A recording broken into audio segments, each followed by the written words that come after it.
had and you forgot to hit go live. Okay, that's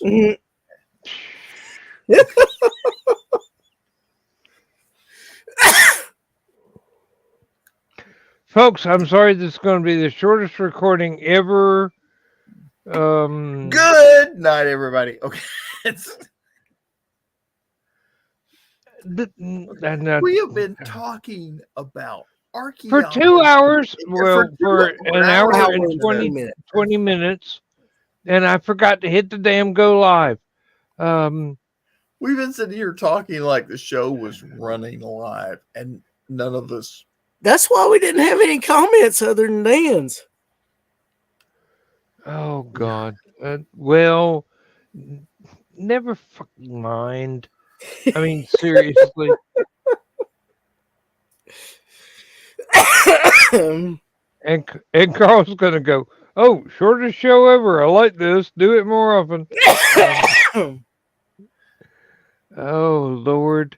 This is what normally happens when I hit high flight. I just want to know. Okay, that's because I was always under the impression that I hit high flight and Dan ran a show. Yeah, well, he does when he hits go live. I did, but apparently it didn't take. There's an extra 2 buttons to hit. It doesn't matter. I mean, seriously, we have an audience of 15. We're not going to get massive complaints. It's just like Corporal Winger. Mm. No, wait a minute. That was Camp Counselor. I'm sorry. It just doesn't matter. No. Meatballs. Seriously. Sorry, folks. You missed the best part of the show because I am stupid.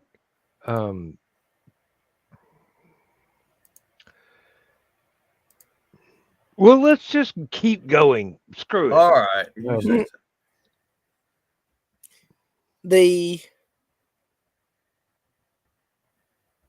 important thing is Dan only has 2 more working days. Tuesday and February 8th. Yeah. Tuesday, January 2nd. Thursday, February 8th. And I already talked Thessaly into being here. Oh, yeah. Thank you. That'll be a good show. I miss her. I really do. You know, I see her quite often. She is grown, I guess best way to put it. She's even more beautiful than ever.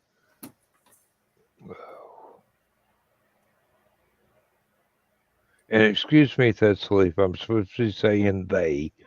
Have not got used to that yet. Kiri, you could have showed up and told me I was screwing up.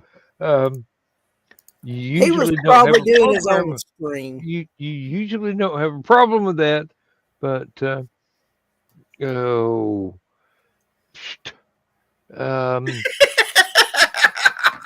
okay.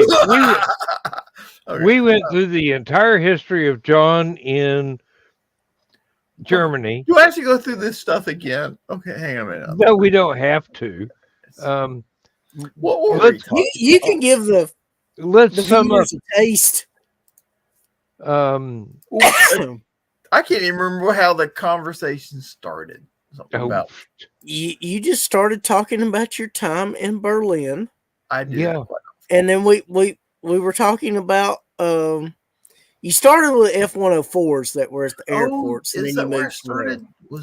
Well, that's where I actually had a point of reference, and I actually put in a link to the Hawkwind album, but Joe Dog, no, you need to go the fuck to bed. Okay, Joe Dog here. He just popped up with a smart ass remark when I least needed it. I need to get I see it now. You need to get your ass healed up so you can be here. Joe Dog, to quote Monty Python, I fart in your general direction. Jesus Christ! Okay. Yes. Okay. No, folks, that was entirely my fault, and we'll have like 30 minutes or so, and rolling back over. Thank you for shutting the Okay. fuck up and going back let's to bed. Okay. Oh, To reiterate, that's yeah, the Gattow one that looks Airfield. like a That's in the British. battleship. Yeah, and then wait a minute, I'm on the wrong one. There's Tempelhof. That's one looks like an eagle. That's one Hitler built. That's Berlin Airlift, all sorts of fun stuff. Way over Yeah. here you got Gattow, which is the second British. This was their military airfield, and strange enough, they got after the reunification when West and East Germany reunified. West Germany wound up a bunch of East German Russian MiGs, and these are all MiG 15, 19, 21, 21, 21, 21. I think, I'm not sure. I think that's a 23 or 27. I can't tell which one. And whatever those are SU, And a bunch of whatever. helicopters. Yeah. Yeah. A bunch of damn helicopters. 5-bladed, they're probably Hips and Hinds. Then you come over here, there's a C-47, and then over here you got the American stuff. There's an OV-10 Bronco and some sort of thing there. One of the stars. Man, I haven't seen an OV-10 Bronco. You go up to the pointy. You go up to the pointy ones that John is looking at right now, and I'm going, those are starfighters. Yeah, these are F-104 starfighters. This is an F-104A. I'm sorry, this is an F-104. This is an F-104A. That's an F-104. And then you see the British and Dornier aircraft up here. You come over here to some more. That's a C-119. I'm not sure. I think that one's. I'm not sure if that's a C-123 or a Dornier. I think that's a Dornier. Dang, is that a DC-3? Down here it is. That thing. Yeah. C-47, DC-3, whichever. And then you come up here and you got some other British/German aircraft. These are that's a MiG. That is not a MiG. That is the Flitter, which is the similar to the MiG-21, only bigger. And then that's some sort of swept wing aircraft. It's kind of funny. They've got two pictures here, occluded over each other. So one of them shows the wing swept back, and the other one shows the wing swept out. So you get to see both. That's again. That is a C-119 flying boxcar. That's a Convair aircraft. And don't they normally use those for like hurricane tracking? No, not anymore. If you ever saw the movie Flight of the Phoenix or even the remake, that's the aircraft that they turned into one small aircraft. Okay. And there's actually several. There's another one down here. And then anyway, do they have any Mirages there? We learned fascinating things about John's time in Berlin. Okay. That's an F-4 Phantom of some type, and that is a Harrier jump jet, probably British. I mean, it's the Brits used to own that airfield, and is now. And it's so much smaller. What's funny was this airfield used to go all the way down here to the lake, but since then they've torn up half the airfield and put in a subdivision. I wondered why it ended at that diagonal line. That's it. Half of it got turned into a subdivision. Okay, this was funny. This is the rifle range the U.S. military used to use. That was Kern's range. And if you look real close, these are all target lanes where these trees are planted in straight lines. This was the firing line way up here where this road was. This is where you shot from. These were where your targets were. Okay. Well, Tempelhof's where the Berlin airlift took place, right? Yeah, way over here. That's where the Berlin airlift took place, or where it landed, so to speak. Yeah. This was the old Nazi Luftwaffe airfield. This Tempelhof airfield, and it's shaped. Let's see if I can spin this thing and make it work right. It's in the shape of an eagle. Let me see if I can get it lined up just right. Oh wait, you can't see. There's the wings, and here's the eagle's body, and it's huge, and it has several layers underground. If you like cave tours, this thing's fucking awesome because they actually had flooded cave tours underneath this thing, and you can see where they put in all this crap. There used to be an air museum. Well, it's now ball field. Who put the hell put softball fields? I didn't know the Germans played softball. Jeez. Hell, we're gone for 20 minutes and they start playing baseball and softball. Figure that one out. Hey. Okay. Let me see. We slapped a little bit of civilization on them. They were probably preparing for the 1996 Olympics. There you go. Okay. This part up here used to be the East German and Russian military airfield. This used to be a military airfield. This is now the new Schonefield airfield. And this is now the Berlin's International Airport. Okay, and you see it's actually, they finally got it in operation. Only took them like 18 years to get the damn airport. They already had an airport there. It took them 18 years to turn it into something that was actually usable. To modernize it. Exactly. To get rid of all the Russian crap. All right. Let's see. Brandenburg Gate, the old Hitler's bunker that is, Hitler's bunker was down here. This is the Holocaust Memorial with all the gravestones, stuff like that. This is part of the Tiergarten, I think. Where was that? Oh, yeah. Brandenburg Gate, the Reichstag. Keep going down. The Victory Column. You keep going down here. Let's see, where was that document? Yeah, you hated we already had this conversation, so I'm basically shadowing it. Don't forget the Europa Plaza. Yeah, I'm trying to find. Oh, there's the Olympic Stadium. I saw many great concerts over here. This dates back to the 1936 Olympics, but this is the part.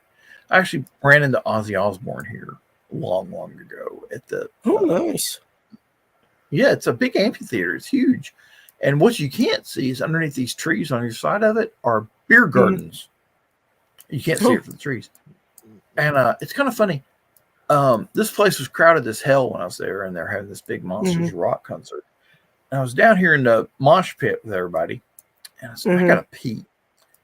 And there was a huge line of people up here going to pee. There's a huge line of people up here going to pee. There's the same thing here and here. But I happen to know there's a latrine or a toilet over here. You can't see it for the trees. So I went down there, took a piss, and I was coming back, and there's a tunnel that runs back behind stage here that comes out over here, and you can't see it for the trees. But the tunnel comes out over here, and as I'm walking back to the stadium where the concert's going, there's two guys guarding a gate over here. And there's a tunnel that goes over behind backstage. Ozzy Osbourne's standing there. I'm like, oh, cool, it's Ozzy Osbourne. He goes, and he yelled at one of the, as only Ozzy can do. He yelled at one of the bodyguards there. Of course, they're German. They didn't understand a damn word he said. He's like, "We're gonna go take a piss, mate." And I said, "Excuse me, sir. Yeah, there's a latrine or there's a toilet right over here if you need to go take a piss, and there's nobody in it right now." Like, "Well, thank you, mate," and walks off to take his piss. And I wound up back over here in the mosh pit. You see all the chairs here? When I was there, these weren't chairs. That was the mosh pit. Okay. All right. And let me see. And here's what's cool about it. This is the 1936 Olympic Stadium. Hitler and all that. Jesse Owens. Okay, all this. Yes. Making Hitler furious. Oh, yeah. Where'd it go here? 1, 2, 3. How dare an American and a black guy outdo all of us Aryans? Oh, my God. Let's see what I'm looking for here. Damn it. I hate it. I need the right map. See, the problem is this is an American map, and I used a German map to get up here.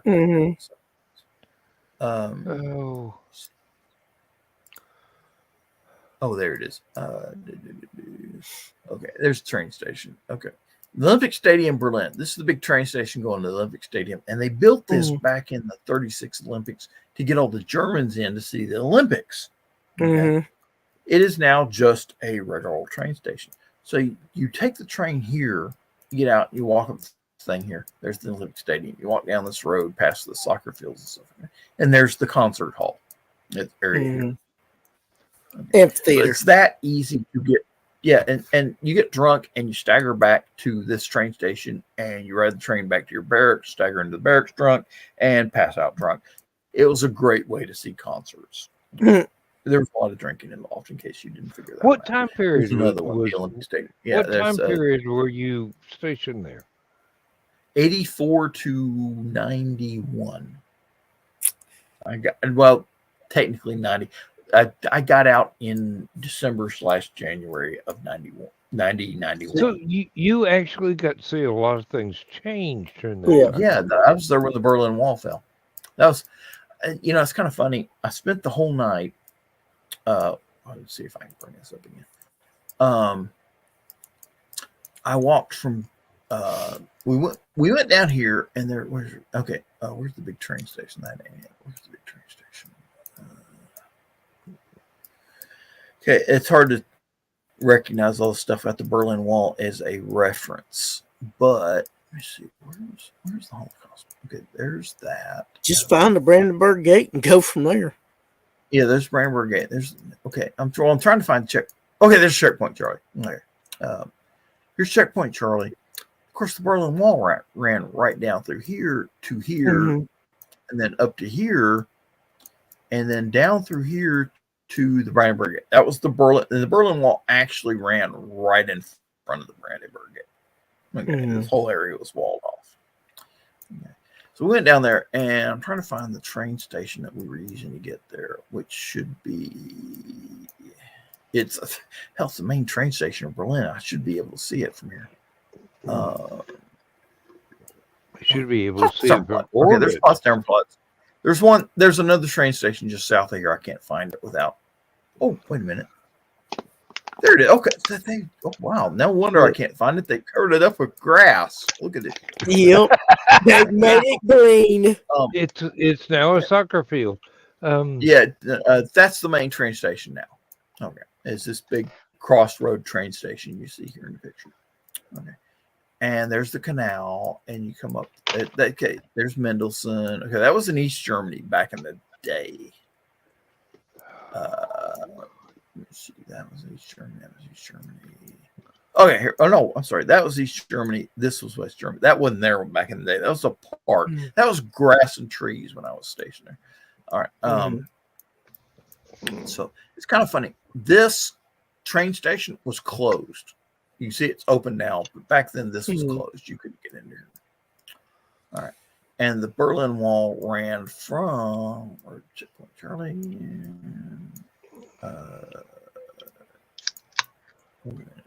Why can I not find this?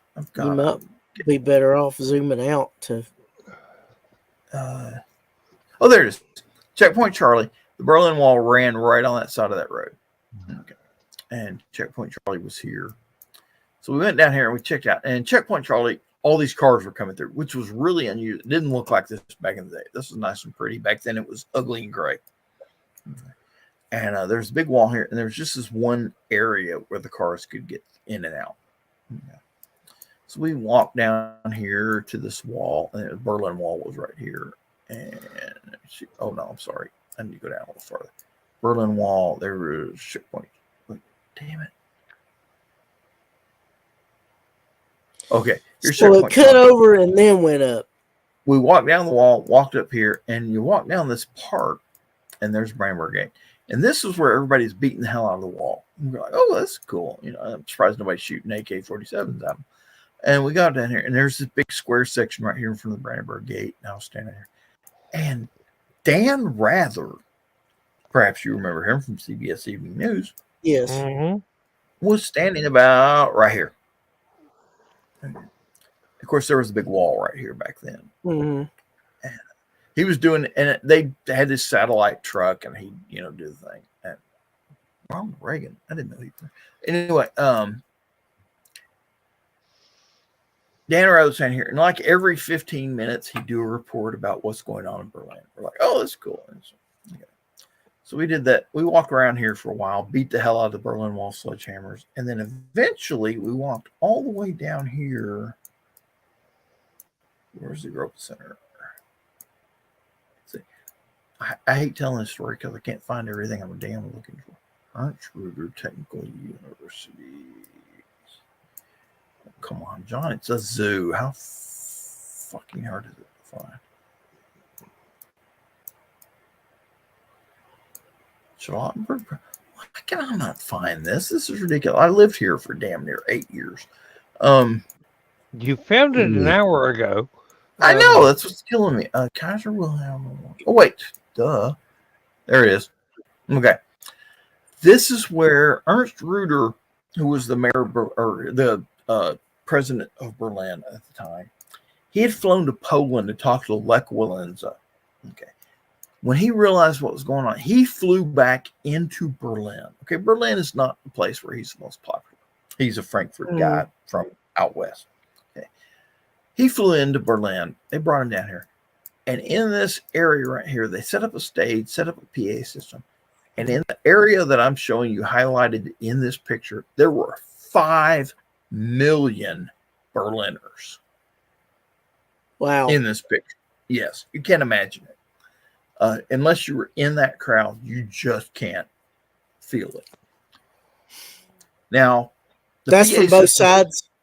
Yeah, well, I mean, it's just whoever was there. I don't know who all was there. Mostly West Berliners and a few Americans and some East Berliners, I'm sure. But he came in there. They put him up on the stage. I don't know what he said because the PA system sucked. Okay, that's just the best way to put it. He would say something, and 5 million people would cheer for him. Okay, you just. Okay, this was the middle of November in Germany. It's cold as hell. We didn't feel it. There were 5 million people here. It was like the whole area was heated. Yeah, body heat was exactly quite a bit.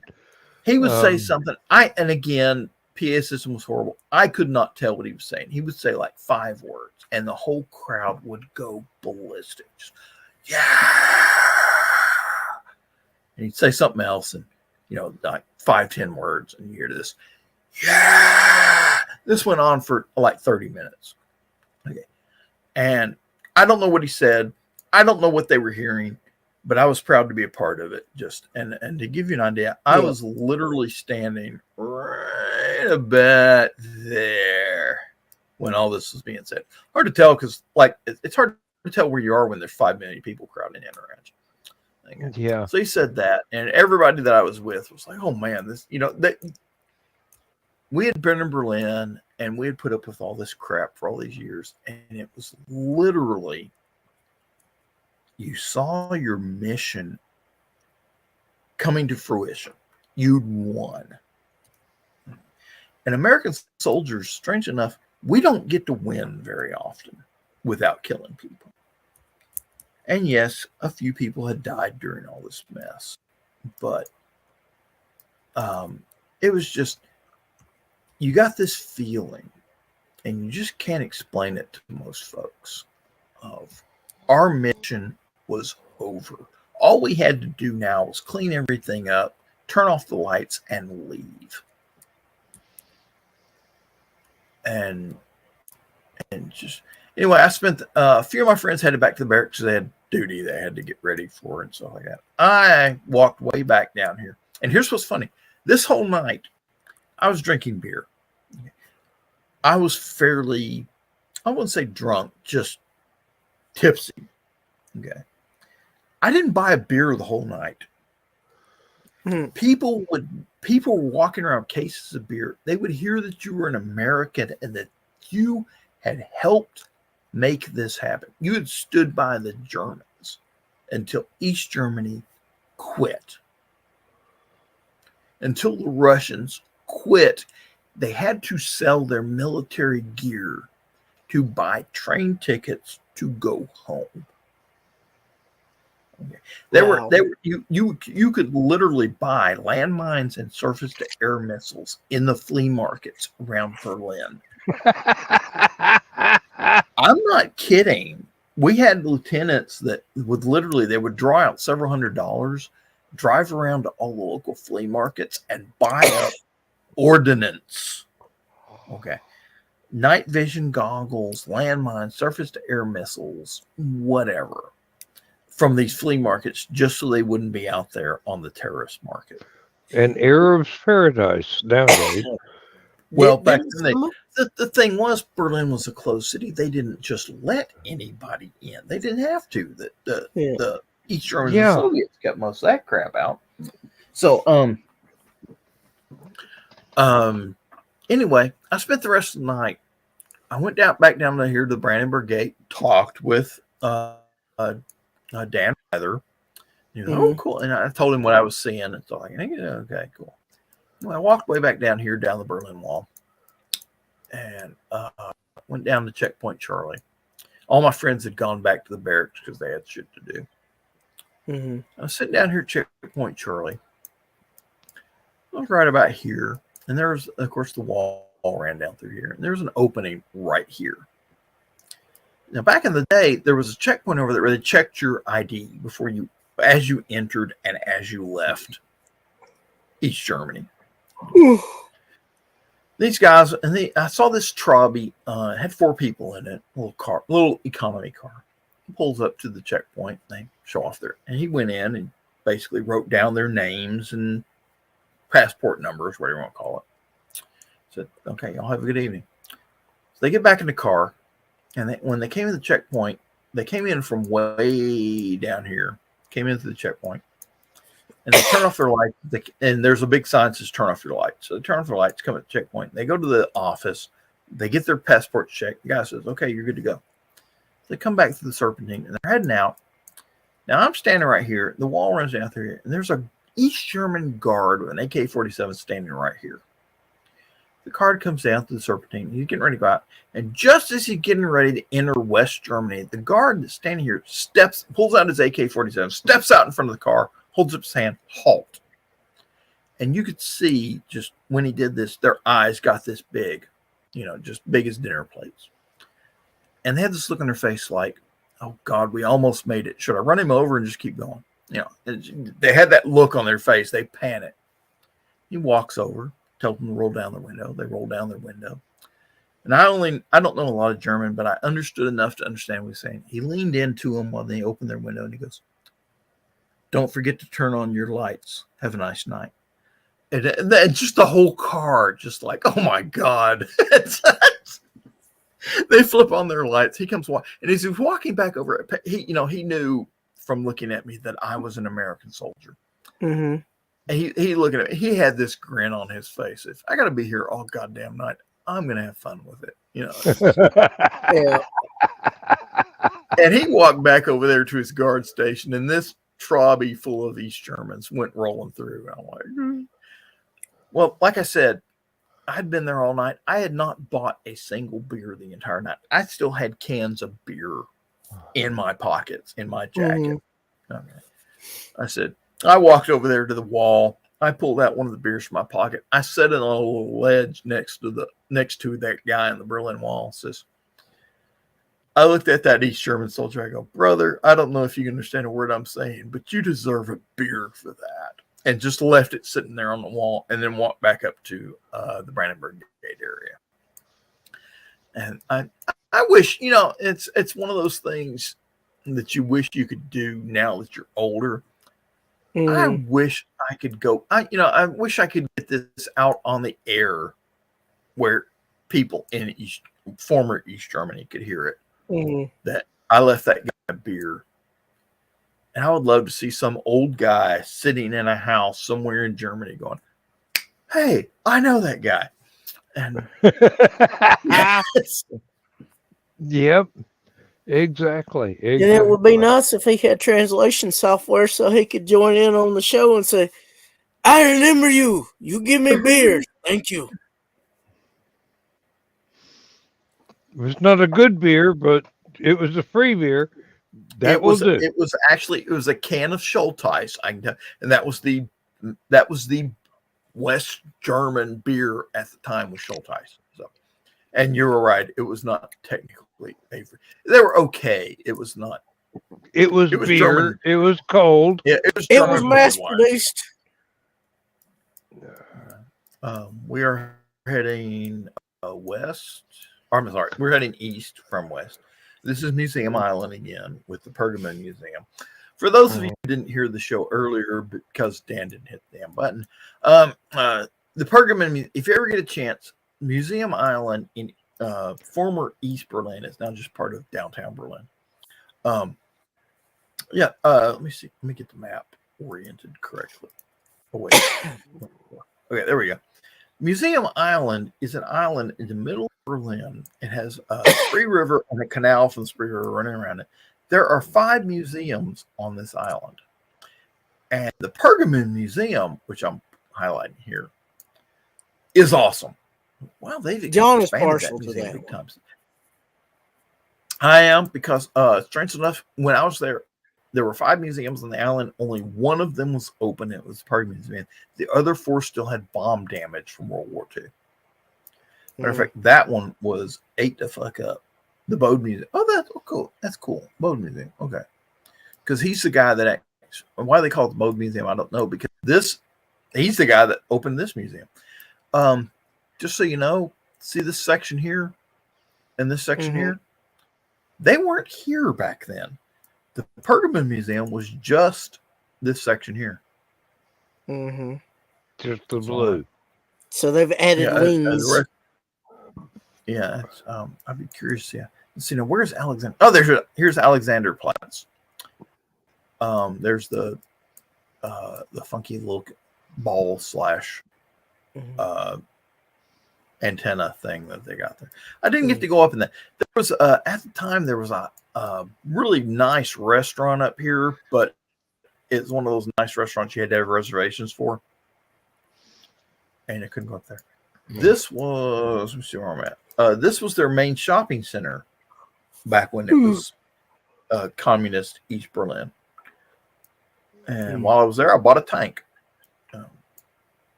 It was 132 scale, and it was radio control, but it was the time. I bought our bus stopped over here, and they're better than a real thing. It wasn't destroyed until I threw it in the garbage, so it was better. Okay, this is kind of fun. Oh, a steak restaurant. Okay, this was a record store back in the day. It was East German rock and roll. And then this was a store where they sold drafting supplies for architecture and engineering. And I bought a compass set in there for doing drafting. No, neat little stuff. That was I bought it for like $20, and if you bought it in the United States, it'd been $150. Not that I'm not a big fan of Buy American, but let's face it, if you can get it for $20 instead of $150, I'm going to $20. Okay. Where was I at? Damn it! I hate it when I do this. Oh, there we go. Berlin Zoo, Zoo Garden area, Kaiser Wilhelm Memorial Church, and the church that was damaged by anti-aircraft guns. There used to be a flak battery over here called the Zoo Battery, and it was right over in this area. And it's a big concrete bunker, about 6 stories high, that sat up above it was right in this area, and it had a bunch of flak guns on it. And as the bombers flew over it, shoot guns at them. Well, they shot a shell up, hit a bomber. It missed, didn't explode.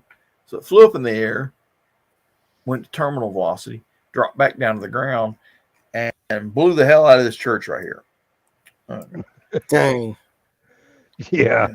They like to say that American bombs damaged the church, but if that church had been hit by an American bomb, that much of it would not be there right now. No. Yeah. It would be rubble. Yeah, exactly. They got hit that by was a friendly fire. Exactly. This is the Europa Center. They used to have some very cool bars in the bottom of this thing. The Irish pub. They had a travesty show, which is like a cabaret type thing, and a really good Chinese restaurant. And then and that part there in between them reminded me of the roof of the Omni. pretty much. Where that It's a lot like. And then this, it's kind of funny. What was that? They got the Mercedes emblem on top of the building here, and at night it's lit up with blue neon lights, and you can see it from all over the place. That was one of the landmarks for all the drunk Americans that were trying to find their way home downtown. And then the St. George's, which I really loved, was a bar down here in the bottom. That kind of funny. When the Irish pub closed, all the people that worked at the Irish pub and the cabaret show would show up over here at the St. George's at 2 a.m. in the morning. So it was kind of interesting to be in that bar at 2 a.m. in the morning. And let me see here. Is that where am I at? Where's the? Hang on a second. I got to switch maps for just a second. There it is. Okay. Yeah, they changed everything, so I can't recognize it that easy. Okay, see this U-Bahn station. That's a sub. Okay. And what's interesting about it is you can see one of the entrances here, but there's another entrance over here. There's one over here. And there's one over here that goes into the shopping mall here.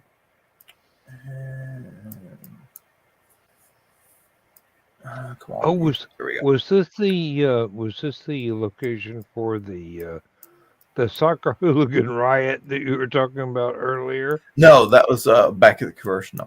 But there was a mall. That is not it either. Damn it! I can't find what I'm looking for. I hate it when that happens.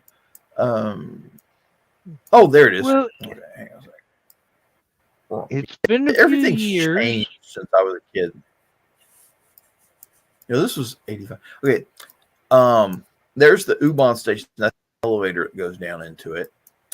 There's another elevator over here, and there's one on that corner there. That's the entrance to the subway station there. That's a traffic. They put police up there to change the signals. So instead of doing automated stuff, sometimes they put a cop in there. See if I can find it. Okay. A traffic cop. Yeah, exactly. You see this escalator that goes down to the bottom of the store? Mm-hmm. That actually goes down into the subway. Okay. Which is in the basement of this big shopping mall that's here. It doesn't look like a shopping mall. But they had the best video arcade in Berlin inside the shopping mall. I must have dropped, in my lifetime, I must have dropped $500 at least in that building right there, playing video games. And then the other thing that's really cool about this building is back here on the back side. Let me see if I can find it. Oops. Because they've changed everything. That building with the glass front right there used to be World of Music, kind of like Record Bar or Turtles Records back in the day, only bigger. Yeah.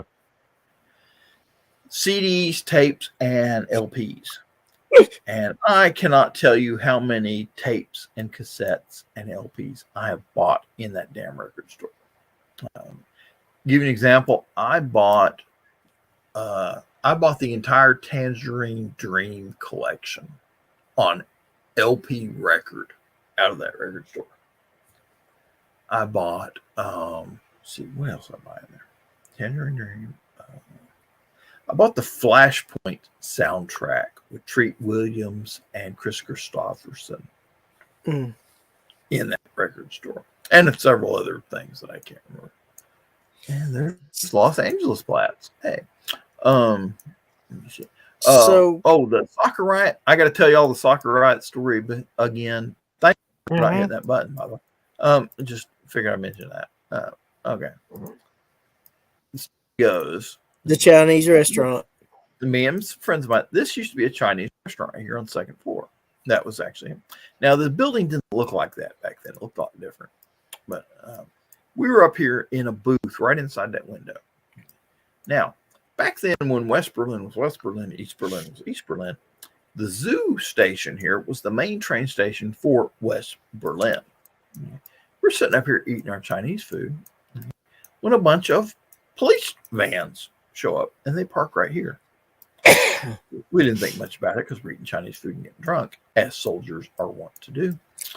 And doing this, this train pulls in, and hundreds of Germans yelling and screaming and drunk off their butts. Man, turns out they're soccer hooligans. They come out down the sidewalk, and they're just like tearing everything up down this road that they can see, right? Okay. Hey, there's Ladybug. Okay. Anyway, about the time they get to this point, right about where Ladybug is, right there. That's a big train or movie theater. By the time they get there, all these riot police come roaring out of these police vans over here, and right here in the middle, about where that Audi is, right there. Okay, a riot took place. There's people getting beat with batons and just tear gas and everything. Now we're sitting up here in this window going, oh shit, we're about to see some shit. And there's just this huge riot going on. And about then the tear gas gets fired. And there's tear gas. And you can't even see any of what we're looking at right now because it's just covered in tear gas. And the restaurant we're in, being a restaurant, has ventilators. The tear gas gets sucked into the restaurant. We're sitting here trying to get drunk and eat Chinese food while getting tear gas. Of course, we're American soldiers. We're used to getting tear gas. That's part of our training. And it's just all these Germans are running for their lives down the stairwells, out the door, and down the street this direction, stuff like that. And we're sitting here just laughing our asses off because just everything's going on. It's hilarious. That's one of my fond memories from Berlin. Oh Lord. Yes. Oh, I will show you one more thing if I can find it here. Is that the train? That's the train station. Okay, this is really train. That's an underground station with Berlin, but that's not what I'm here to show you. Let me see if I can find it here. Okay, did you show the amphitheater before or after Dan hit? Before. A little both, actually. But that, let me get a better view of it here. That is the KaDeWe. That was, for a very long time, the Guinness Book of World Records largest department store ever. It only recently, or in the last 20 years, got kicked out of that slot. 5 stories high. The top story is a grocery store with every food you can possibly imagine inside this building. There are parking garages over here, by the way. I think that's actually the parking garage. So it was busier than Macy's, bigger than Macy's. That is the European Macy's right there. KaDeWe. Kaufhaus des Westerns is what that is an acronym for. Came down here Christmas shopping with a bunch of my friends from the barracks one time. Walked in this front door, walked in the lobby there. They had a display of first edition Advanced Dungeons and Dragons books. Okay. Oh, wow. In German. Right there in the lobby as you walked in. And I'm like, oh my God, I can't believe it. And other than the fact I was going to buy Christmas presents for my family, I only had so much money. I seriously thought about buying an entire set a set of 5, the original 5 Dungeons and Dragons books in German, because I thought it would be so cool to be a DM in the Dungeons and Dragons game. And if somebody said, well, that's not in the rule books, I said, I'll tell you what, I'll give you 1 minute to find that rule in the book. Which book do you need? So I need the player's handbook. Well, here's the player's handbook. Hand it to them. It's in German. They look at it and goes, this is in German. Yep, you got 1 minute.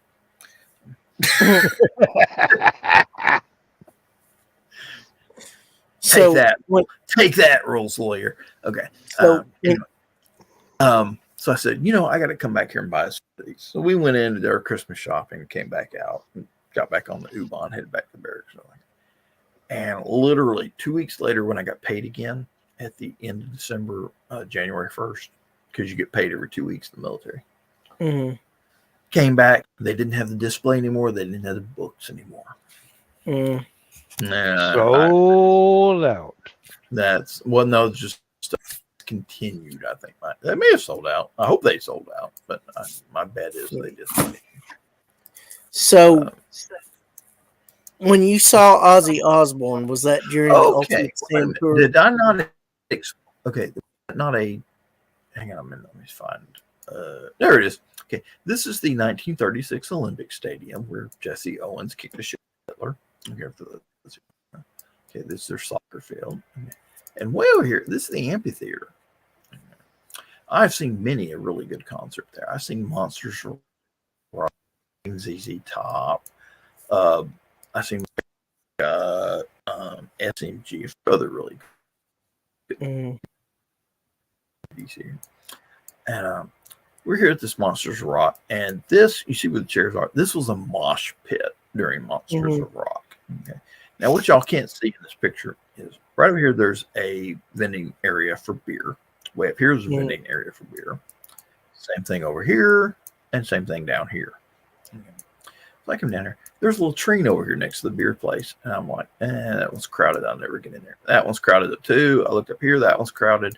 And the little tree, or the restroom down here is crowded. So I went down. Well, I had been here before, so I knew there's another restroom way down here. So I went down there pissed and came back. I'm walking back. There's a tunnel that runs from backstage over to about where that thing is. Wait a minute. Let's see if I can. Maybe I get lucky. No, I don't get that. Okay. Anyway, I'm walking back from the latrine over here, and I'm walking back. There's entrance tunnels right here. I walk by, and there's Ozzy Osbourne's talking to these two German bouncers, for lack of a better term. He's asking them where the bathroom is, and apparently they didn't understand him because he's Ozzy Osbourne. They're German. And I said, "Excuse me, sir. Yeah, there's a restroom right over there if you need to." "Thanks, mate." He goes walking over to these restrooms. So that was my big encounter with Ozzy Osbourne. And I went back over here and bought a beer and then went back in the mosh pit and kicked some German ass. As a soldier is wont to do.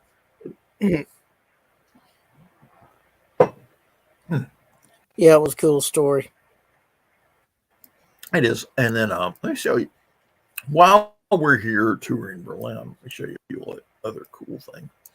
Okay. That's the old Nazi airfield that was part of the Temple Berlin airlift.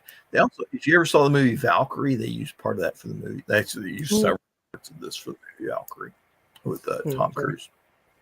Let's see if I can find it. I was telling you earlier about the Soviet War Memorial right there in front of the Brandenburg Gate. The big one is right here, Trip Tower. And you come in up here, and this down here used to be the East German Zoo. As you can see, they turned it into something else. West Berlin had a zoo. East Berlin had to have a zoo, so they put a zoo in down here. And I feel sorry for their animals. Well, most of them were Russian animals. Go figure. But this Trip Tower Park. Let me see. The bus. I'm just thinking they didn't get fed good. No, actually, supposedly they got fed. They got taken care of pretty good. Let's put it the way: the bear was all damn fat. So that's. This is the entrance to Trip Tower Park, and it's Soviet War Memorial. And you see, everything in here is sad and in mourning. Okay, remember that because it's important. This is a weeping willow tree. All of the weeping willow trees in Trip Tower Park are specifically designed to look as if they're in mourning. This is the Soviet War Memorial. It's actually a very beautiful place. Let me see here. Yeah. Okay. Dan took off on us. Oh, did he? Oh, he's going to miss a good part here. Okay. These are two of the memorials, and each one of these is 91, 90. Talking about the they call it the Great Patriotic War. Of course, we call it World War II. Let me see if I can get in here. There we go. All right. These are supposed to represent Soviet flags that are draped in mourning. You see they're presented in mourning. Yeah.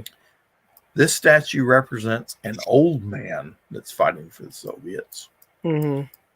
This statue represents a young man that's fighting for the Soviets. They're mirror images, except that one is obviously older than the other. And again, the willow trees that Mhm. died down weeping and mourning. Each one of these graves holds 1,000 soldiers. 1, 2, 3, 4. It's 4,000 soldiers in here that are Soviet dead that were killed during the war. Mhm. And rumor has it that if Nazi Germany ever rises up against Soviet Union again, the Mhm. 4,000 soldiers will jump up and kill a bunch of Nazis. Mhm. Yeah. Let's see here. And get around this real quick.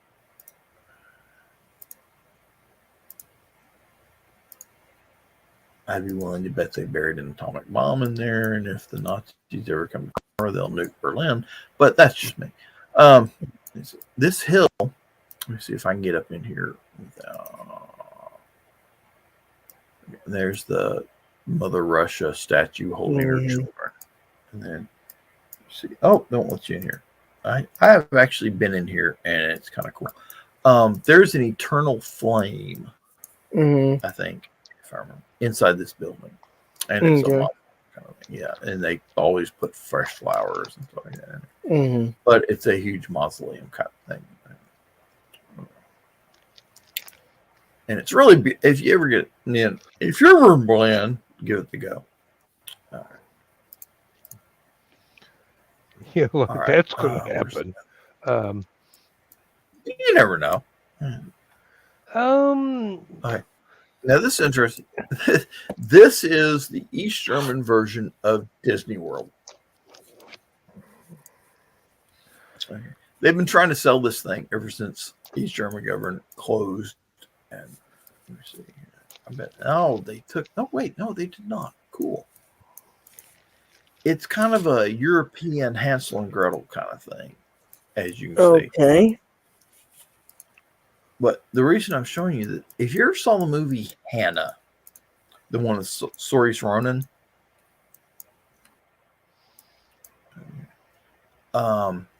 they actually filmed part of that in this park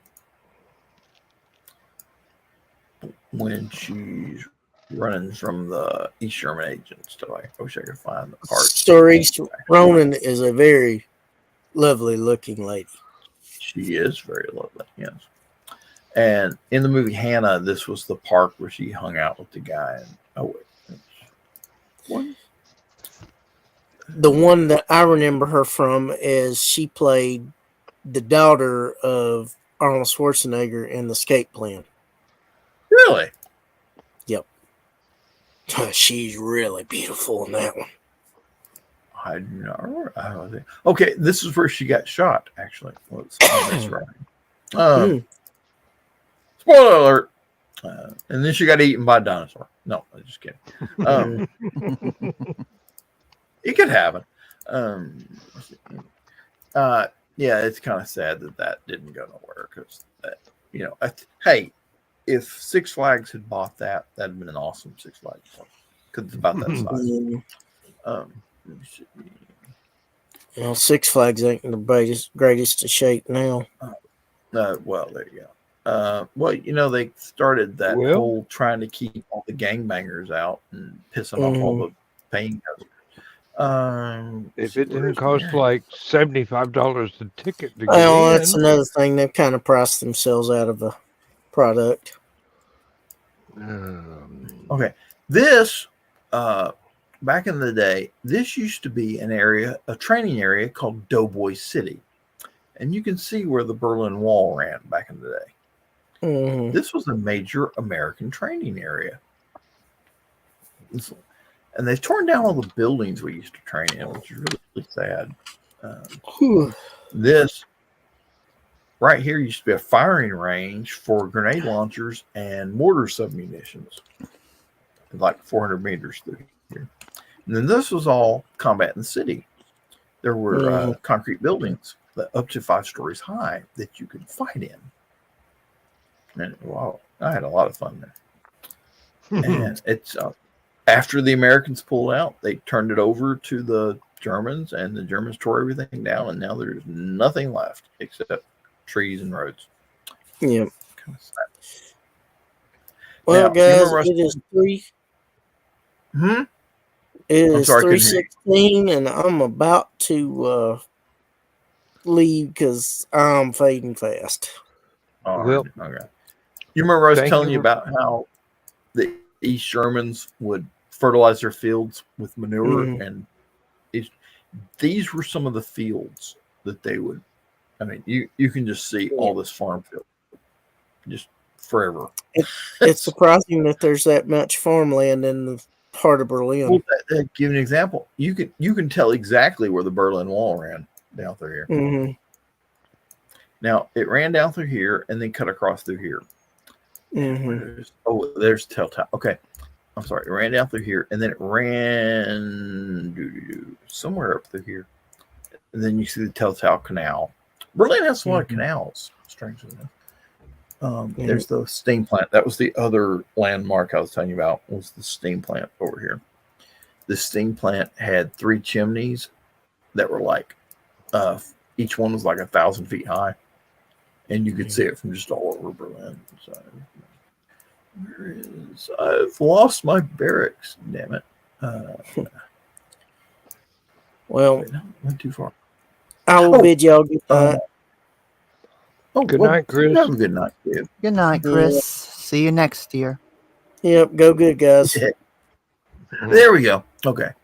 That is McNair Barracks. That was the old telephone factory until the military took it over.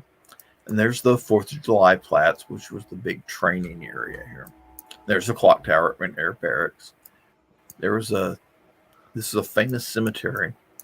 And then just north of it here was Andrews Barracks, which most of that's been. This used to be a motor pool. This is all new buildings here. This is the actual Andrews Barracks dating back through 150 years old Germany stuff. There's the entrance to McNair Barracks. There's a really good Italian restaurant. Oh, it's still there. Oh my God, we got to go to Berlin and eat Italian food. Okay, there we go. Not tonight. There's a swimming pool in this building. This was the headquarters for Andrews Barracks, and they had all the. I hate to say this, the rear echelon people lived here. Chemical, communications, MPs, that sort of stuff. All these buildings you see right in here are new. This used to be all motor pool, which is kind of weird to see nowadays. Then, let's see, where was that? I went too far. Oh, there it is. Okay, that's the cemetery that's really famous. And this is McNair Barracks. This is where the infantry stayed. My first tour, I was with Charlie Company, which was down here. And my bedroom was about right there. My second tour, I was with Alpha Company.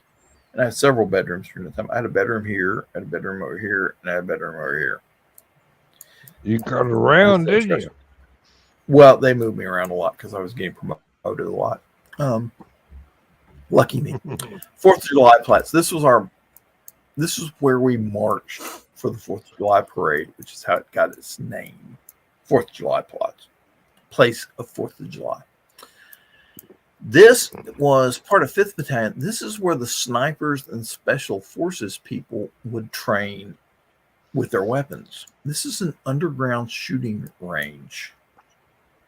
You can see all the vents and entrances to it along the edges here. This was so they could train without the Soviets seeing them, because the Soviets drove down this road right here pretty much every day. Let me see here. You know, if I won the lottery, you guys would never see me again unless you came here, because they have actually turned the old McNair Barracks into condominiums. That used to be the colonel's office. That used to be the sergeant major's office. And, of course, the clock tower, which was another one of those landmarks you had to look for if you were drunk. These have bleachers here covering up that bunker entrance. That was where the VIP sat and watched this parade. So I sat. Well, I didn't sit. I stood out here many a day at parade rest and attention and parade rest and attention. These are, they moved the sign. Damn it. Now I got to figure out where the hell this place is.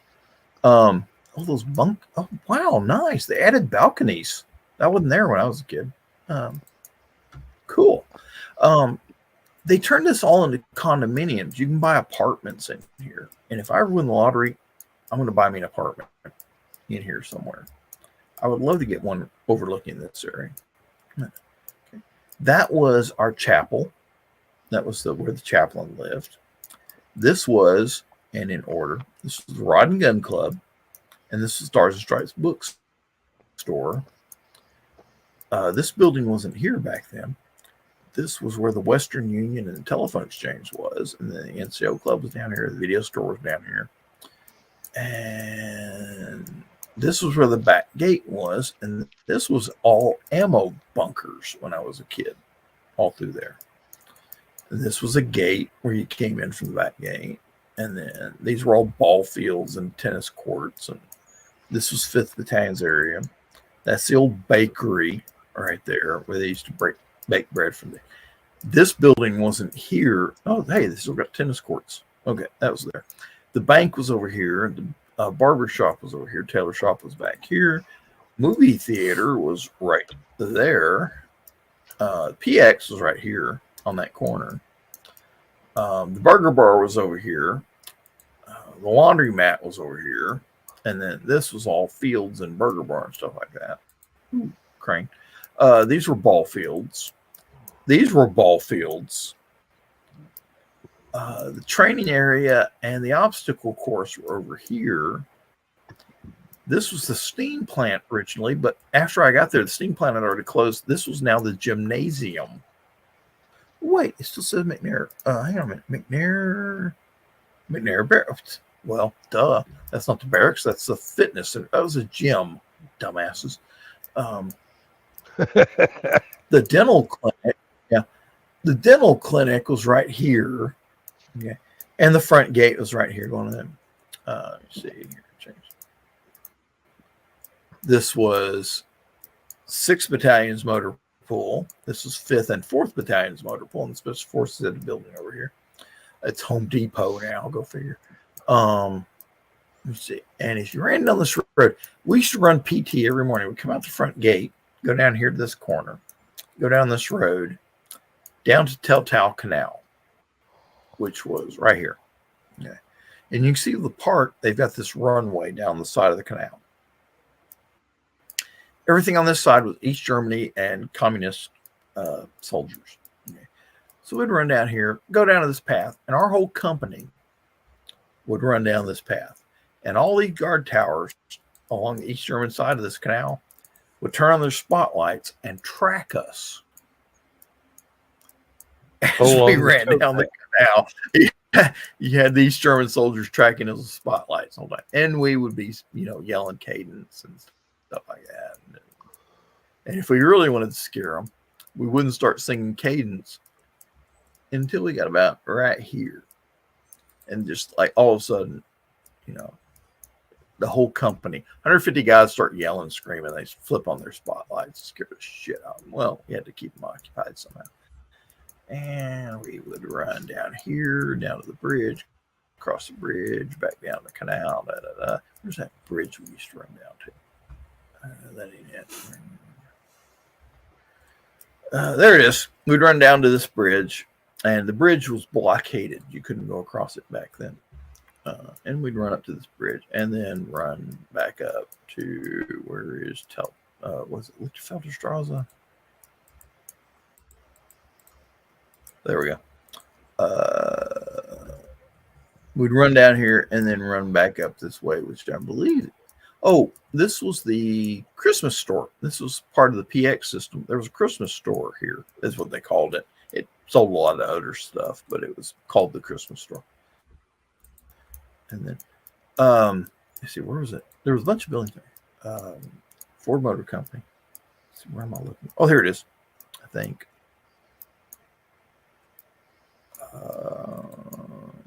Yeah, here. There used to be a building over here, I'm not sure which one, that used to build torpedoes for U-boats. In this, I think that might be it, but the building looks different, so they probably, that might be it. That looks very German. That might be where they built the torpedoes for U-boats. kind of funny because you go in there. It was a warehouse for the U.S. military when I was there.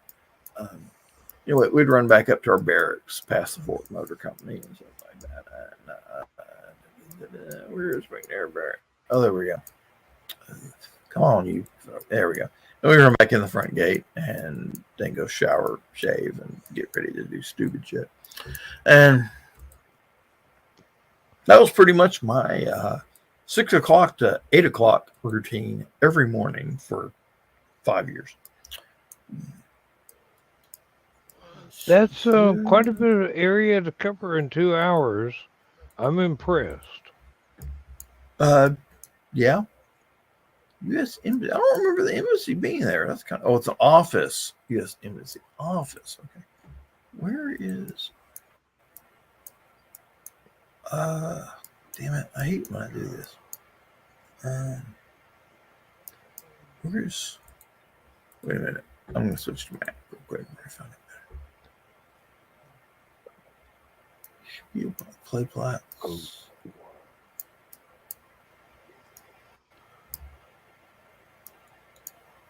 Ah, here we go. I think, yeah, that's it. Okay. This is Girl Watcher's Corner. Ooh, I heard you talk about that before. Please tell the story again. I think this is it. I think, well, no, that's not it. Hang on a minute.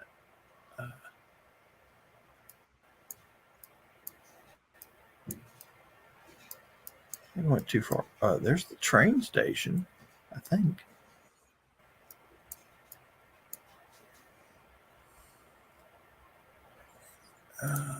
Make sure I'm in the right spot here. Hey, a lot of things have changed. You just no kidding. Buildings that I knew like the back of my hand Are gone. Here we go. Yeah, you ain't kidding. Okay, here we go. Now I know. Okay, this is Rat House, or this is the Zehlendorf district, which was kind of close to where we were at.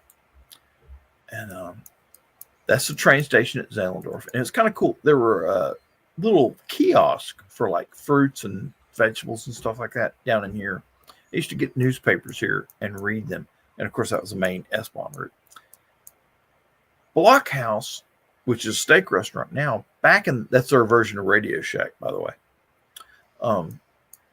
The Blockhouse back in the day, that actually used to be a Chinese restaurant we used to go to. We used to joke about you could sit out here on a veranda and throw egg rolls at the train. We weren't kidding. You could throw egg rolls at the train from the patio up here. And there's where the train station was. Here's one of those neat Mercedes double buses. I don't know if I ever rode on one of those, strangely enough. I didn't know they had them going that far south. Anyway, I used to go to this market, buy fresh fruit and newspapers and stuff like that. But, wait a minute.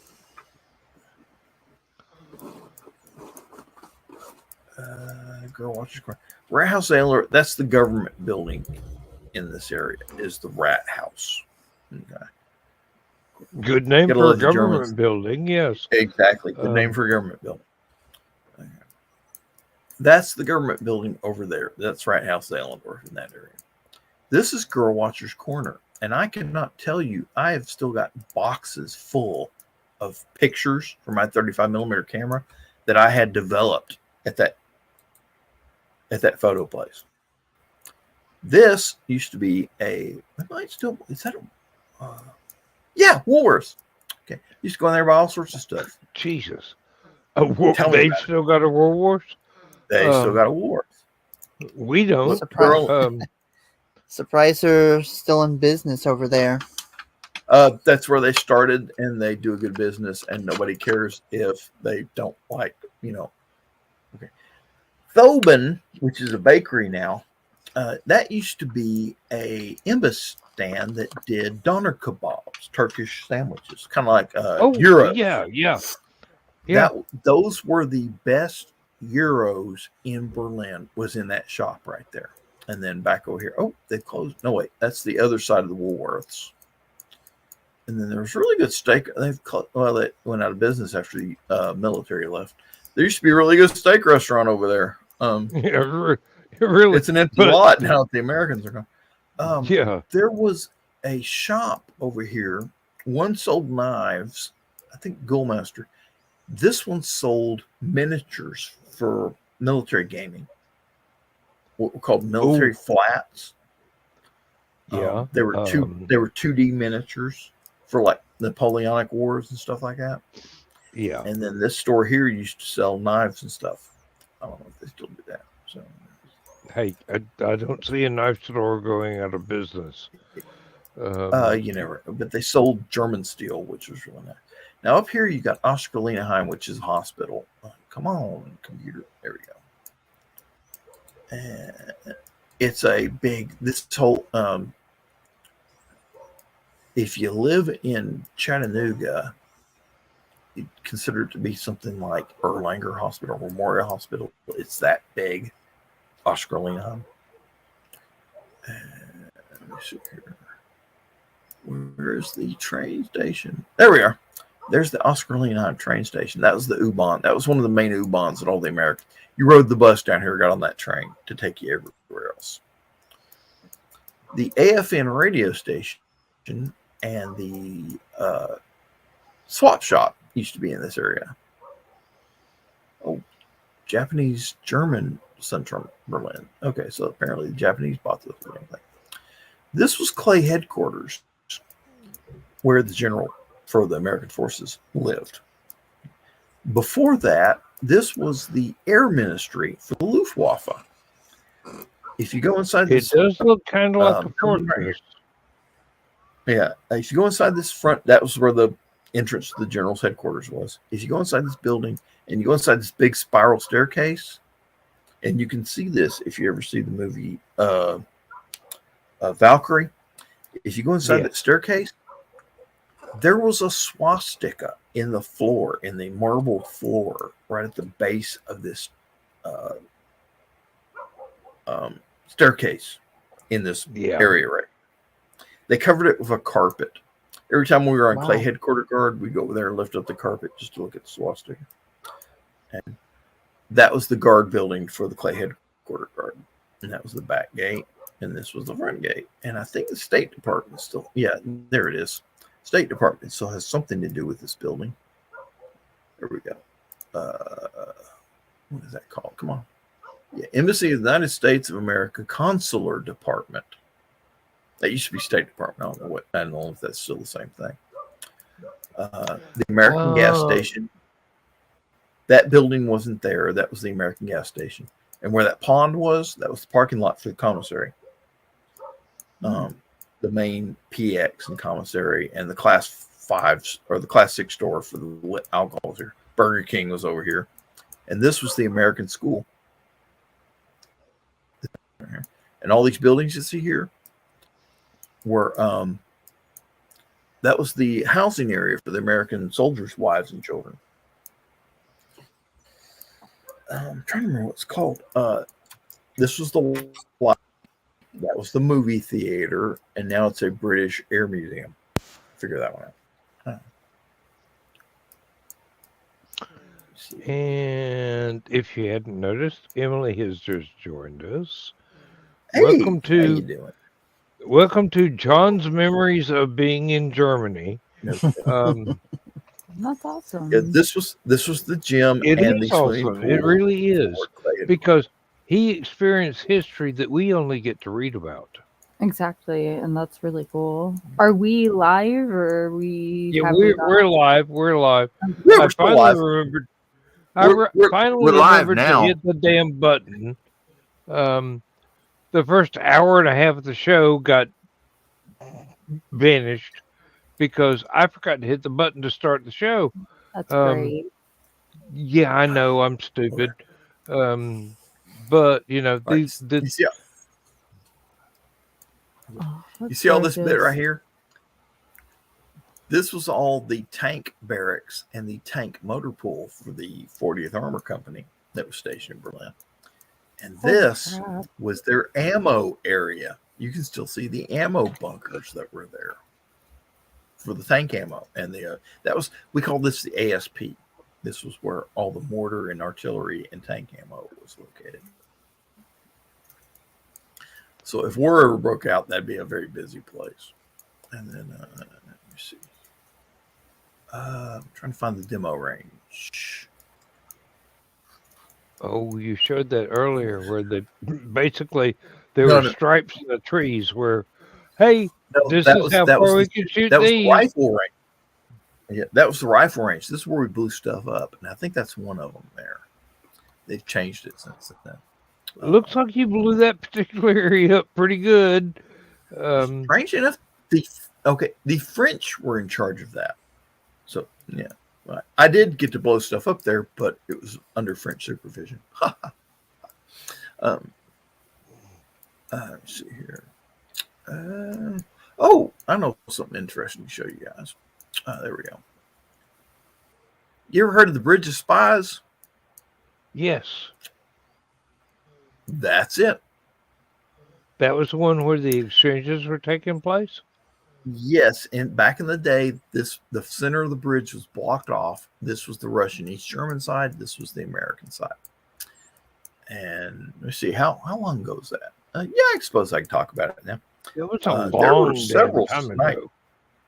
It was, but there were several snipers located along this wood line. It wasn't as pretty as it is now. Back then, it was just woods. There were several snipers located along this trail, and the scuba divers, let me see, would put in right about there, and they would swim down, and they would swim in right behind that footing on that bridge, and the American scuba divers would be this side. And if you were paying attention through a sniper scope, you could see these Soviet scuba divers over behind this one. And the idea being, if anybody decided they didn't want to go wherever, they could jump over into the water and swim over behind this thing, and the scuba divers are supposed to rescue them. I never saw that happen, but it was there. Then, of course, the Russians had their snipers over here, and we had our snipers over here, and supposedly the East Germans had a submarine in here. It's Not big enough. No, it's not a big submarine. It was just like big enough for 4 people. But supposedly that's how they got their spies in and out of West Berlin sometimes, was picking them up by submarine. Because this side was Russian, this side was American. Let me see here. Oh, wait. There's Gatow. That's that British airfield I told you about with all the airplanes. Yeah, the one that got turned into a housing development. That's why the runways got truncated. Where the hell is Stockton? Give me a second. I'm trying to find something.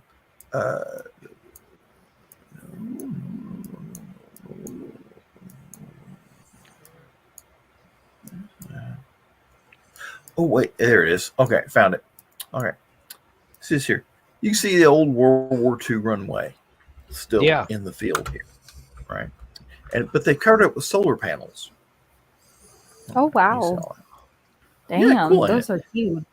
This was a World War II. This was a World War II airfield. And here's what's funny.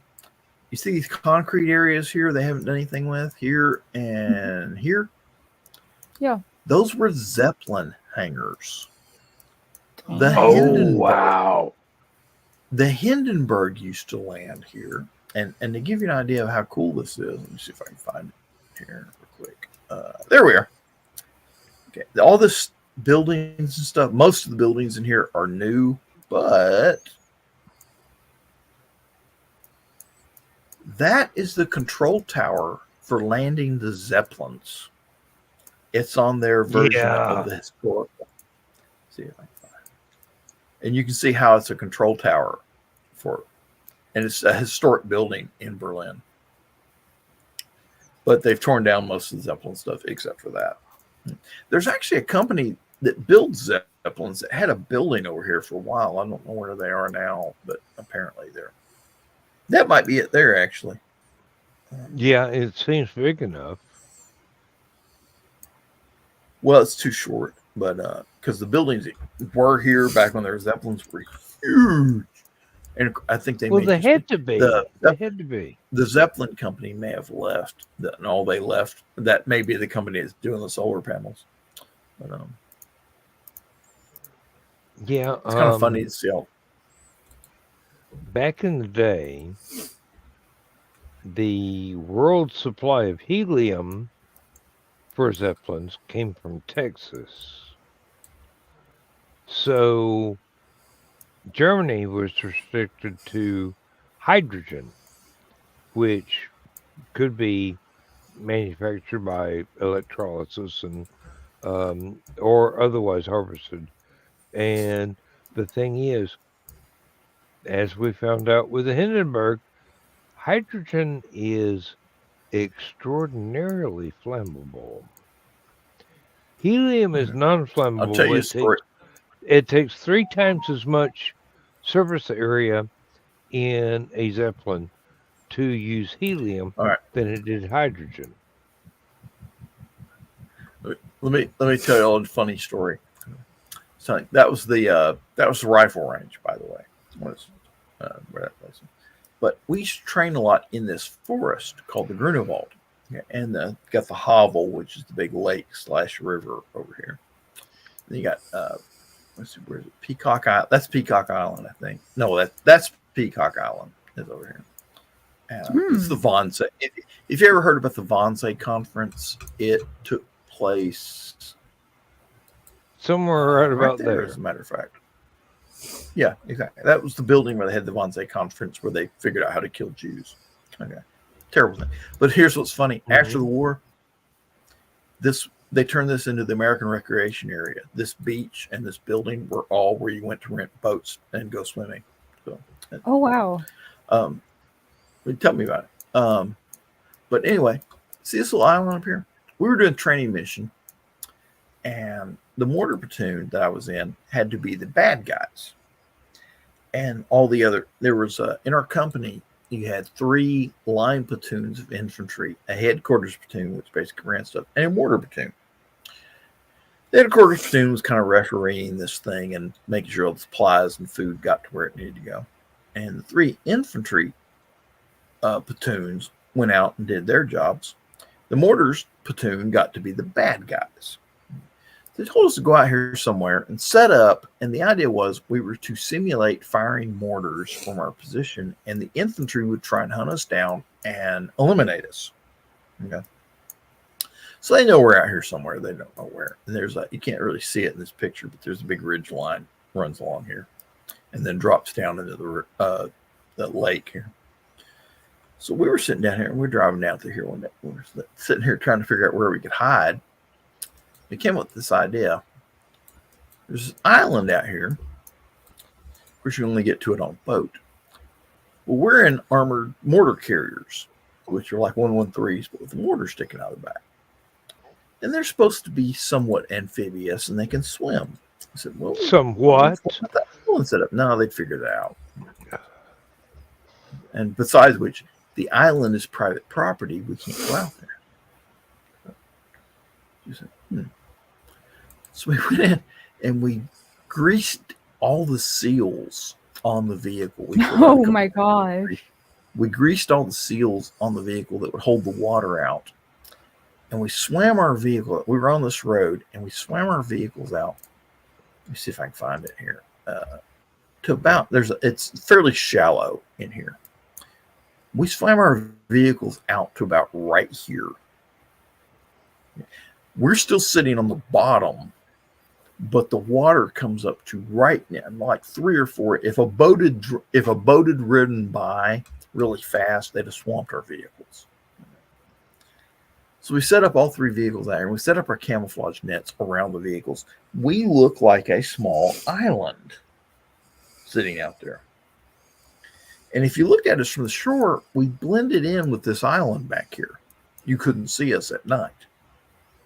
Even during the day, you'd had a hard time finding us because we had the antennas pulled down, all sorts of stuff. Yeah, yeah. And it's kind of funny.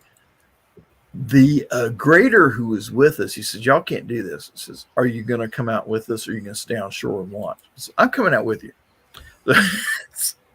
So we drove out here, parked our vehicles, and we had them literally right next to each other. I mean, you could jump from one vehicle to the other, all three vehicles. We're sitting down here. We got some FTC guys out here. And our vehicles have 81 millimeter mortars in the back.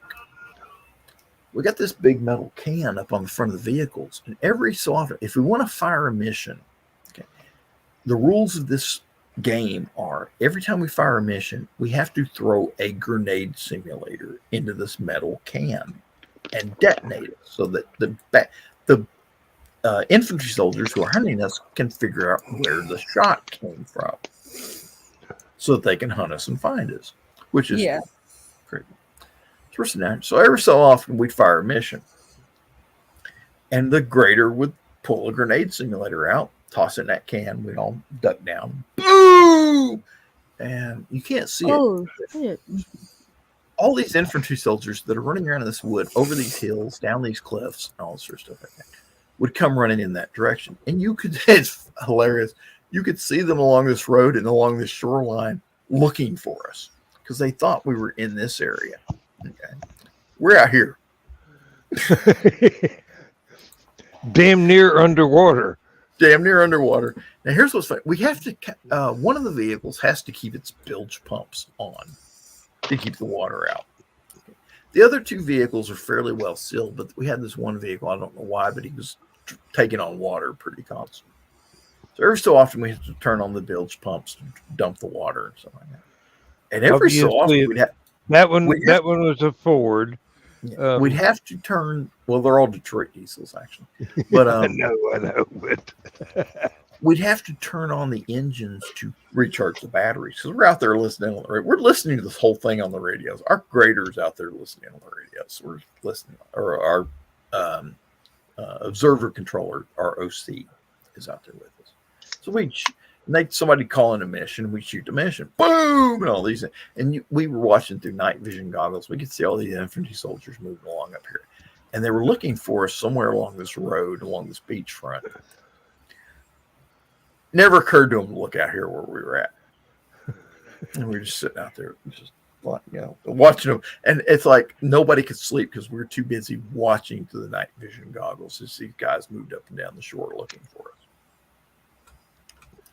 And on one of the faraway beach. And every so often, one of the other units that was out here playing bad guys would engage something. So they go running back up the hill, over the cliff, back over the ridgeline, into these wood areas over here, looking for that guy. And you can see this block road right here. Mm-hmm. So they go from here up over this ridge and cliff. This was all ridge and cliffs. They go up over the road and cliff, running downhill this direction to get to this road to find the other guys. And the other guys are running around in a, I think we're using Humvees by then. It may have been a Jeep. I can't remember which. It's about the time we were switching from Jeeps to Humvees. I can't remember which. Call it a Hum Jeep. Yeah, Hum Jeep. Yeah. A heap? Yeah, that sounds pretty good. Anyway, they go running back up here trying to engage the heap that was running up and down these roads, shooting at stuff. And about the time the heap would engage them and they'd all go running that direction, we'd get another fire mission. We'd throw another grenade simulator. Boom! So they'd spent like 5 minutes climbing that cliff, getting over the top of that hill and heading down. They had to go right back down. Go right. We ran them ragged. Oh God! If it weren't real, it would still be hilarious. But they never did. And here's what's funny. I've got pictures of it somewhere. I'll have to dig them out one day and show you. I think I've still got all the pictures. I've got pictures from my 35 millimeter where I was not only taking pictures of us out there in the middle of the lake, but I was trying to take pictures through the night vision goggles, which unfortunately I brought the wrong lens. I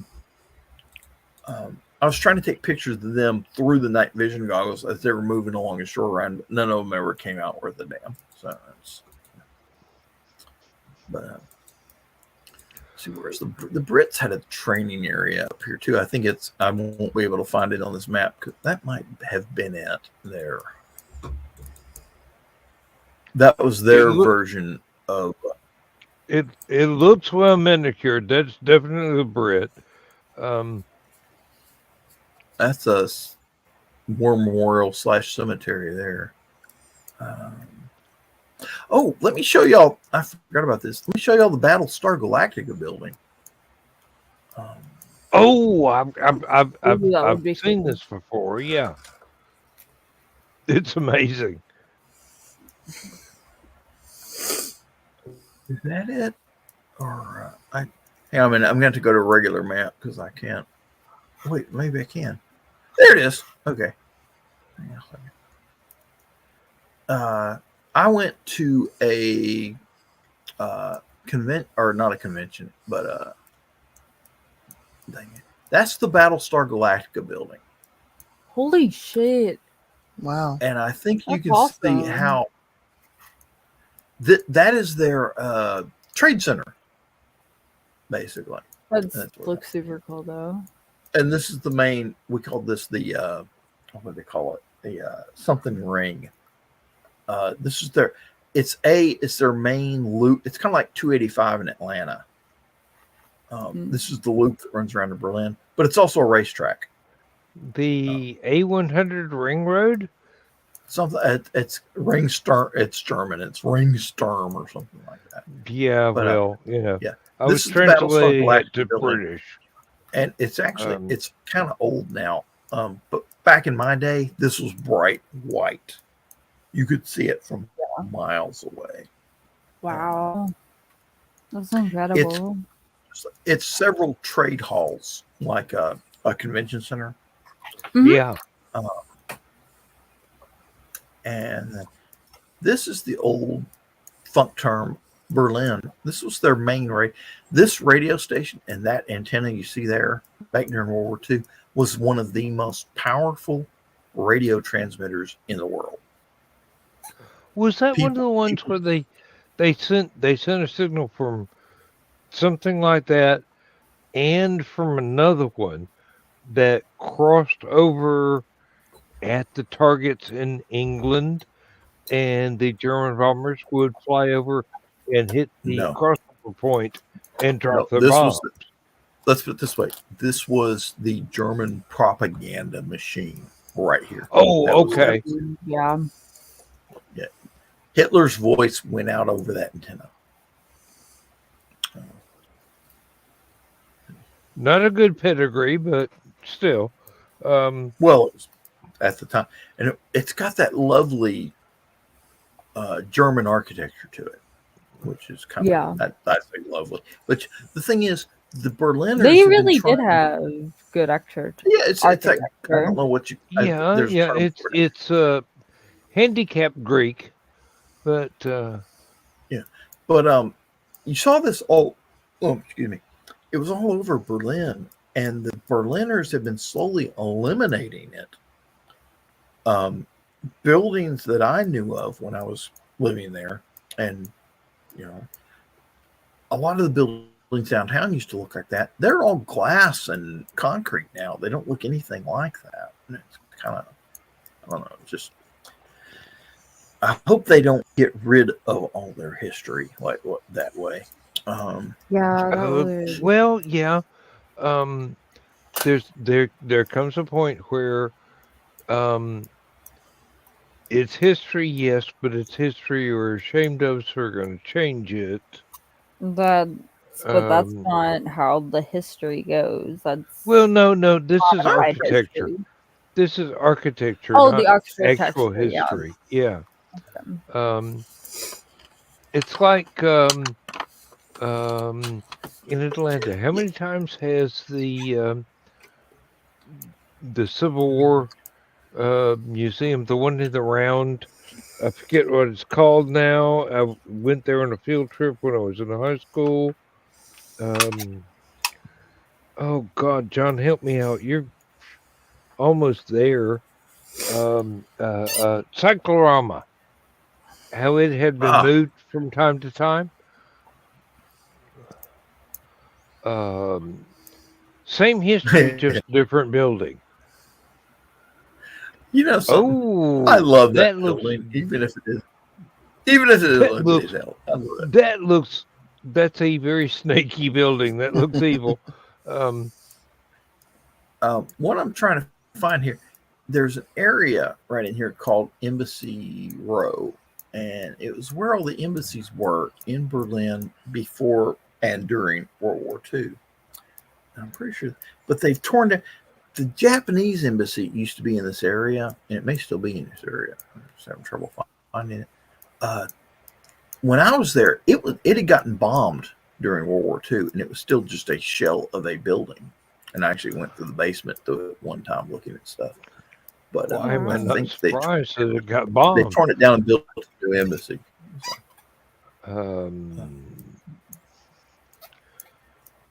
After Pearl Harbor, anything Japanese was fair play. Just a little bit. Let's see. What's that white tower there in the middle? Oh, sorry, you've already gone past it. That one? That might have been the one, yes. Charity.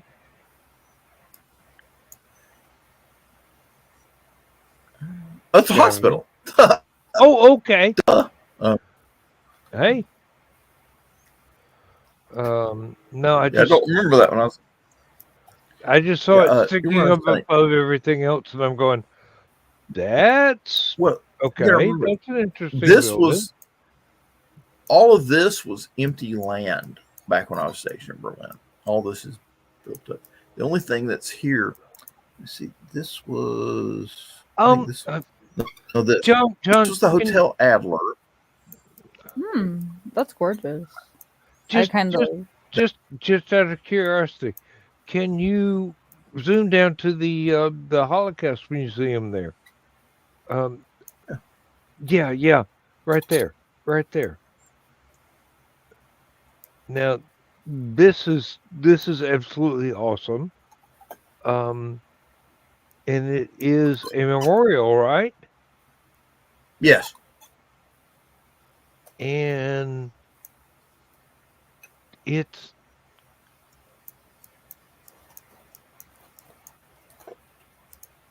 oh wow, that's incredible. That is really incredible. And just so y'all know, see all the snow on the ground? Yeah. That's pretty much Berlin 24/7.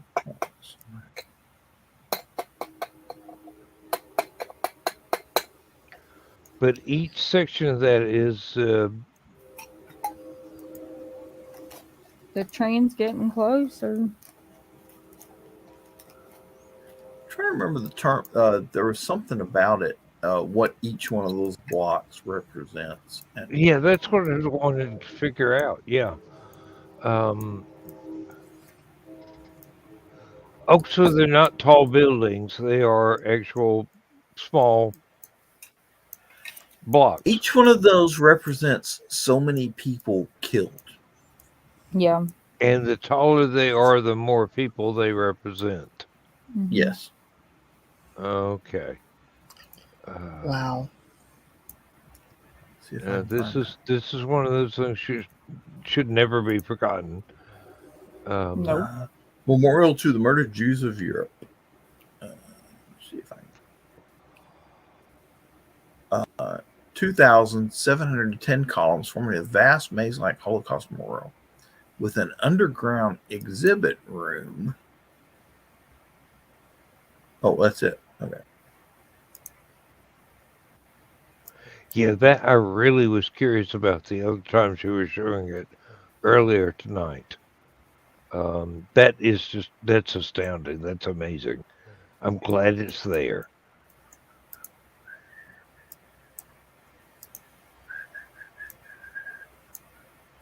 Oh, here it is.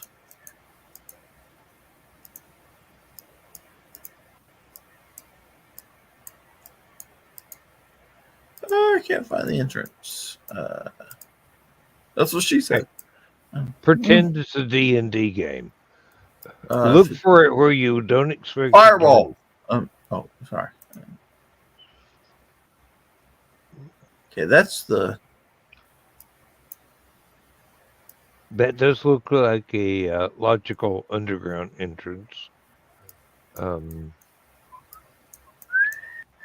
promise I haven't had that damn much liquor tonight, but I have had several beers.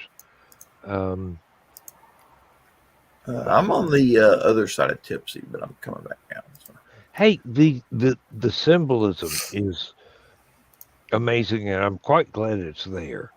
I really am. That's something that needs to be public and recognized and That's I hate to say remembered. this, but there was a lot of that in Berlin. It was just they were Well, the guilt, yeah, I can imagine. But still, Germany, yes. But still, to keep that public and not hidden away or not refused to be acknowledged, that is a vastly important bit of history that should not be lost. That I'm glad to see that they not only acknowledge but have done something really amazing with the architecture and whatnot in order to make it even more um, uh, prepossessing. No, that's the wrong word, but more impressive. Um, it's the kind This of is thing that we the need to remember. topography. This was long ago. This was the Gestapo headquarters. Oh wow. That seems like a great place to put it. This was not here when I was stationed. This is the new building. Back when I was there, it was rubble. I'm surprised they wasted the money on a glass building.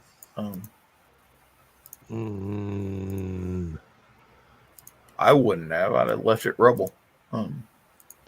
I think its better purpose being the memorial it is. It's much better than preserving what would have been there as if it were being glorified. Nobody wants Gestapo headquarters to be glorified, but acknowledging the victims of the madness that was that era in that state, that country at that time.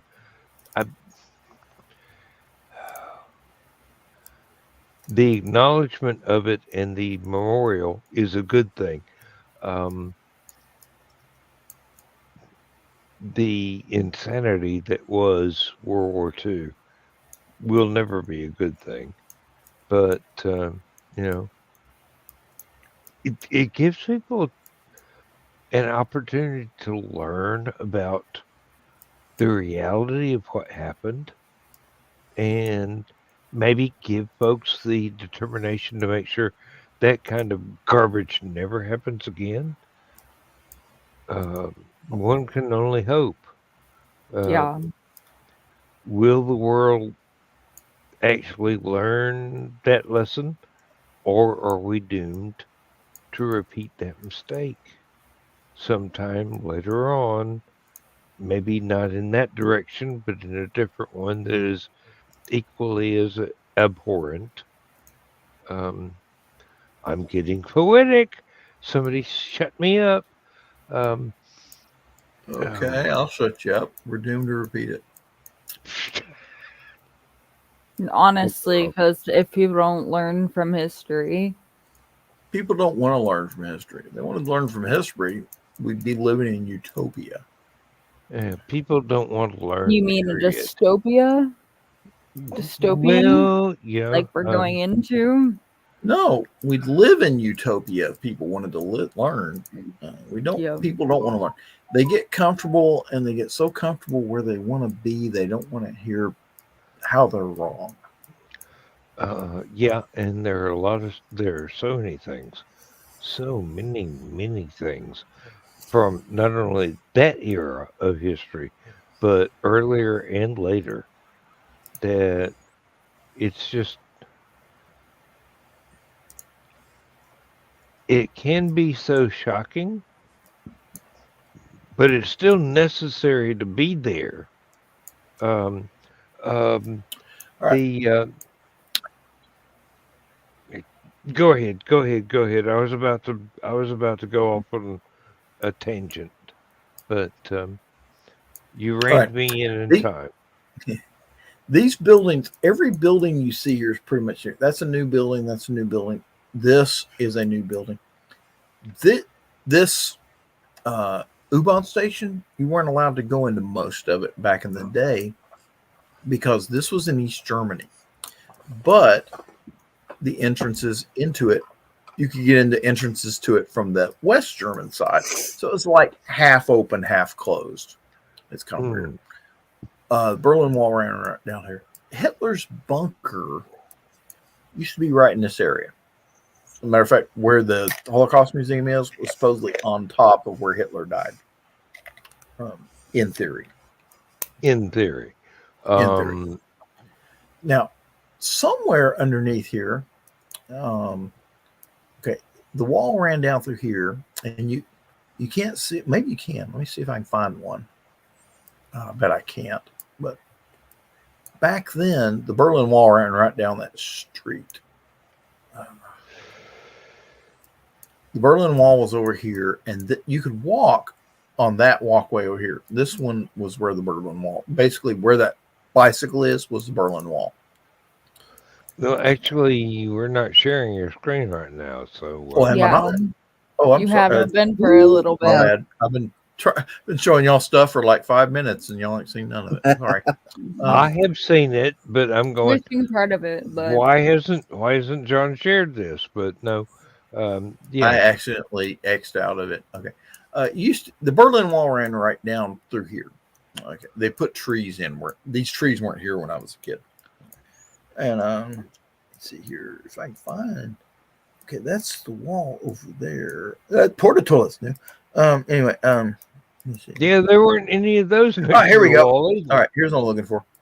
The Berlin Wall is basically right where.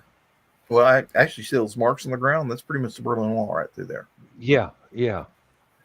Now, these are the air vents going down into the underground train subway. Okay. These are fairly new, but back in the day when I was here, let me get. Okay. Hitler's bunker's down here. Well, the East Germans and the Russians had Hitler's bunker closed off. You couldn't get down there. What they don't realize is there is a car garage buried under here somewhere. Underground car garage. I don't know where the exit is because they've sealed it off. And Hitler's bunker, of course, was sealed off from the surface. All this, none of these buildings were here. This is all no man's land. It was empty. Okay. They had destroyed everything of Hitler's bunker that was above ground. But here's what's interesting. There was a tunnel that ran from this car garage past Hitler's bunker up to there's a position up here somewhere, I can't remember what, that tunnel, and that's where the cars for Hitler's car garage went to. The Gestapo car garage that serves the bunker came out up here and somewhere down here. I'm not sure exactly where. They were had multiple destroyed. tunnels. Yeah. But here's what's funny. The S-Bahn stations, the underground trains, U-Bahns and S-Bahns, still ran through this area. Even though you weren't allowed to go in these stations, the trains still ran through here. And you could get on the train and go into East Germany. You just weren't allowed to get off the trains at their train stations. You could sit on the train. As long as you didn't get off the train, you were fine. You sit there and stare at the Russian guards at all the train stations, and they wouldn't bother you. So it was kind of a mobile no man's land. If you got off the train in one of their train stations, you were in a lot of trouble. So yes, and a lot of the trains we used actually ran under East Berlin. So here's what's funny: that tunnel I showed you, the air tunnel. If you knew how to do it, you could open that gate, go down that tunnel, climb down the ladder, find those underground tunnels that went to the parking garage and to Hitler's bunker. And if you knew how to do it, you could actually get into the bottom levels of Hitler's bunker. Holy shit. Now, because Wow. the statute of limitations is not up, I can't say that I ever did that. But it smelled bad. It was moldy. It was full of water and mud. And I'm pretty sure there was a machine gun with an East German gunner sitting behind it at the far end of that tunnel. Mm-hmm. So we didn't go down. And you too weren't far. allowed to be there anyway, so No. Just the second we opened that tunnel up, or the second we opened that grating up and crawled down that ladder. in theory, if it had actually happened. I'm not saying it did, but yeah. No. These have barbed wire and walls all down this canal up to about this point here. So that was East Berlin. This was West Berlin. Okay. There were several occasions where people from East Berlin would try to jump into the river and swim across the canal to get to the American side. And they had patrol boats on. It didn't look this nice back in the day, by the way. They've re-landscaped all this stuff. mhm. And these bridges weren't there. That's all new. But there were several cases where people got caught in the barbed wire and drowned because the East Germans just would not go to rescue them and let them drown right in this area. So that, I think, if I remember correctly, there were close to 23 people died and drowned right in this area right here, trying to get across the canal. Just in a little bit we can see.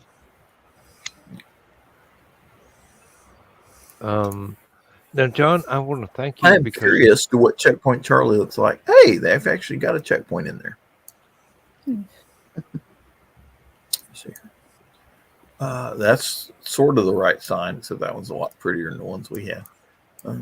There's the museum for Checkpoint Charlie, and there's their neat little tourist trap of Checkpoint Charlie. The original Checkpoint Charlie was about that size, and it's kind of ironic. There's a McDonald's right behind it. Hey, McCafe. You can McCafe. on which side? On which side, though? There's the Kentucky Fried Chicken, and you are leaving the American sector. That was the Germans, the German/Russian side. So Kentucky Fried Chicken is on the American side, but McDonald's is on the no, Russian actually, side. they're both on the American side. Oh, this was okay. where the wall was. See where that car is? Yeah, This was where the wall was, right down through this road. This right road, down the middle. Technically, this road did not exist back then. But this was the Berlin Wall. And remember I told you that story about that beer I handed the guy? Yeah. This was where it happened, right here. Oh. Because it was a lot uglier back then. None of this shit was here. I mean, this was the Well, fucking... yeah. I mean, they had to overcome a lot of decoration to make it look this good nowadays and be this good nowadays. Everything's glass and steel. Who the hell thought that shit up? Fritz Lang? No, that's wrong. Probably. Fritz Lang. Lang. Wrong on that. Fritz Lang, the guy that did Metropolis, the movie. Yes, he did a lot of German movies. Matter of fact, now that you bring that up, it's kind of. Let me see if I can find it here. Might be too stupid to find it. Well, it's interesting. His wife was movie star Theo von Harvo, and Metropolis was one of those movies that were bits and pieces got chopped out of it, and nobody ever thought they were going to find a complete copy, and finally they did. That? Okay, you see that? That's the Kaiser Wilhelm Memorial. That's the Christmas market. Oh wow! Yeah, yeah. I did a lot of shopping there during Christmas. That was kind of cool. Well, John, I really want to thank you for this first-person singular history lesson because you saw shit in Berlin. I'm sorry.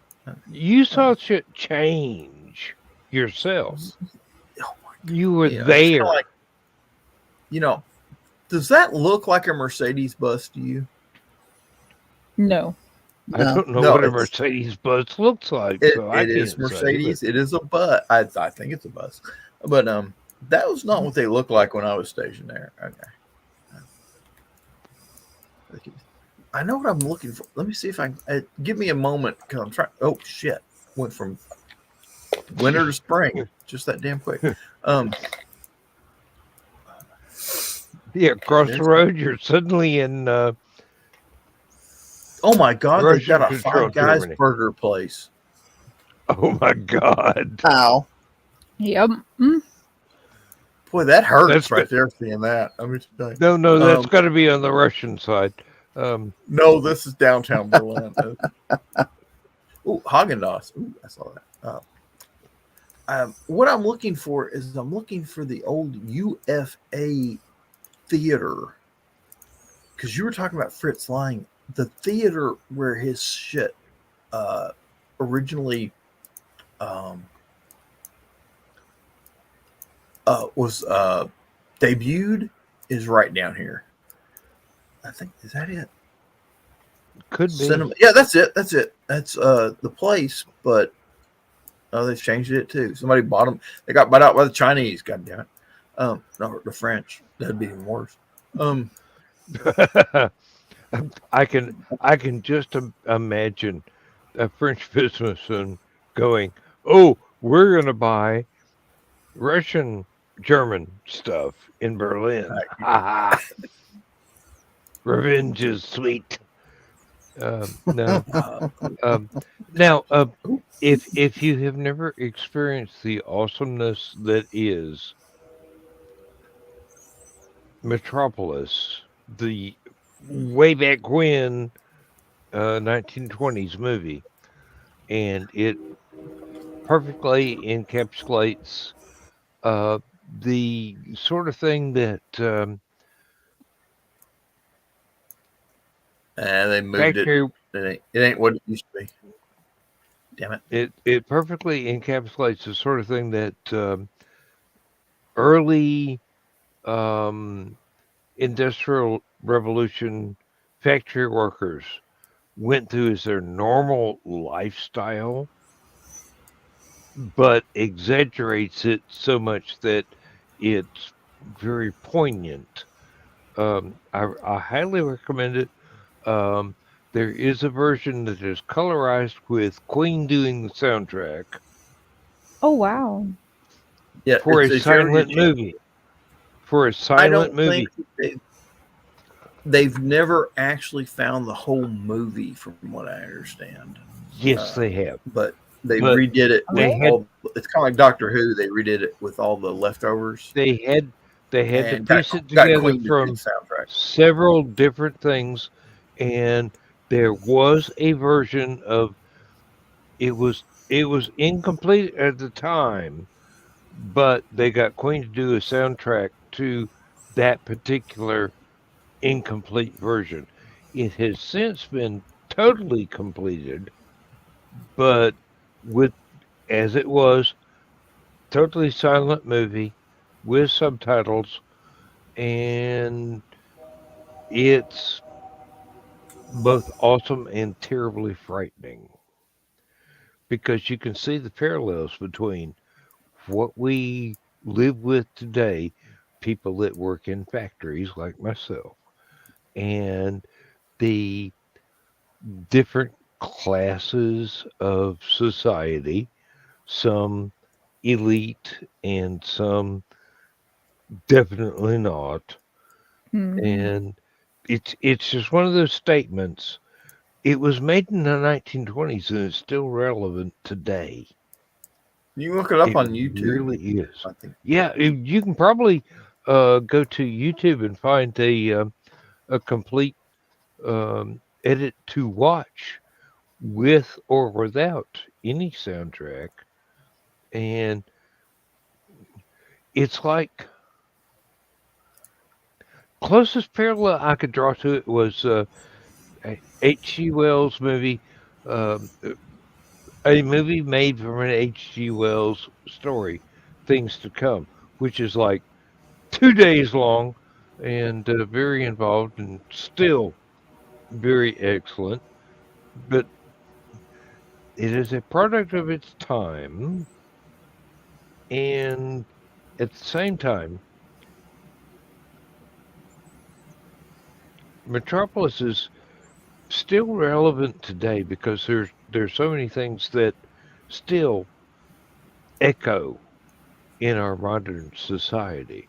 The the rich getting richer and the poor getting poorer, the working class being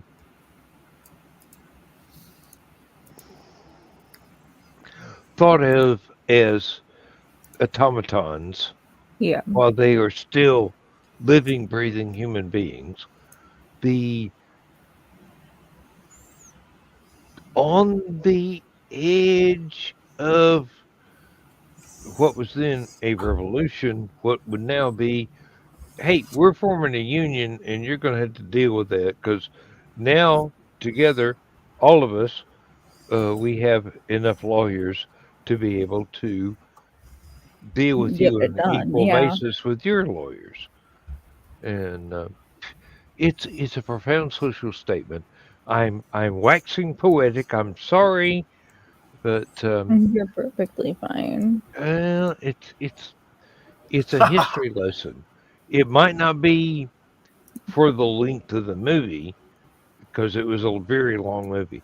It might not be the best history lesson, but it is a really valuable insight into not only that time, but how things have changed since then and how some things have not changed since then. Hey, look at. Can you see my thing here? Yeah. I don't want to look at your thing there. I mean, um, You don't like my big wiener? Do I have to bring that up again? Okay. Film Park Babel. For those of you who've never heard of it, Studio Babelsberg has an area down in Potsdam in Berlin, in an area called Babelsberg. Strange enough. And if you ever saw the movie Aeon Flux and yes. Valkyrie with Didn't Tom Cruise, understand Aeon Flux, but I saw it, and I had they actually read filmed the that. And I had actually Hannah. read the cartoon. The movie Hannah was all done through Studio Babelsberg, which is a major production studio just south and west of Berlin. I'm gonna go to bed. This is where Fritz Lang's Night, UFA Emily. Good thing. night, Emily. Thank you for being here. Oh, are you heading out? Yeah, I'm gonna head out. I'm tired. Y'all have a Oh. good time. Oh, Good night, we're gonna miss Emily. you. I'm gonna cry. Cry. Okay, y'all have a fun time. Bye. We'll see you in our dreams. Yes, or nightmares. Okay. Welcome to my nightmare. And actually, we have actually gone 2 hours from the time I remembered to turn on the recording. So that isn't for those. Okay, see, the thing is, for those of you who are looking at this on the screen, this is funny, but okay, this is a painted up a Trabant, which was an East German car that ran on 2-cylinder engine. And here's what's funny: they made it out of like plastic and plywood, but whatever material they put into the plastic and plywood to make it bond together is incredibly toxic. So a lot, when they first started trashing these things in West Germany, the West German junkyards wouldn't take them because they were so toxic. And it was a 4-door little sedan. Think Yugo, only crappy. okay, I can wrap my mind around that concept. Okay. Crappier than a Yugo. Okay. It But literally this it was a is 2-cylinder bursting engine. through a wall. It had a motorcycle engine. Okay. And that is actually a section of, it looks like the Berlin Wall. I think they actually built that to look like the Berlin Wall, actually. But it shows a Trabant coming from East Germany through the Berlin Wall, which is kind of cool. I thought. I read a book once. It was in German, and it was a bunch of Trabant jokes. And to give you an example of the Trabant jokes, what do you call Trabant on top of a mountain? A miracle.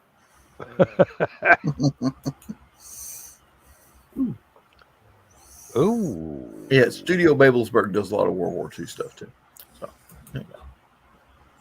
I'm just going. I like that antique.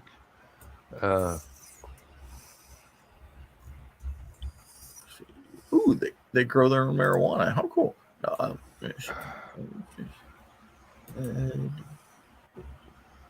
Wish I could. There's what I was looking for. They actually have a hall dedicated to Fritz Lang and Metropolis. Definitely should. Yes, and like I said, everybody should experience that at least once. Everybody should experience that at least once too. Ooh. They have a stunt show. Let me see. Hey.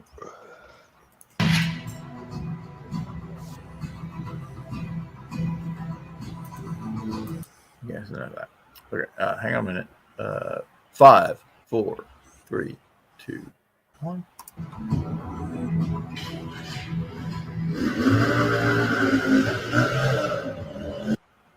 Five, 4, 3, 2, 1.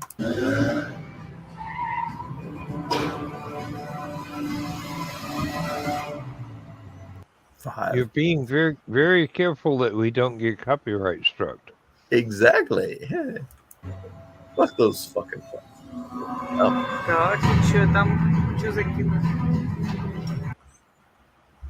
One, 2, 3, 4, 5.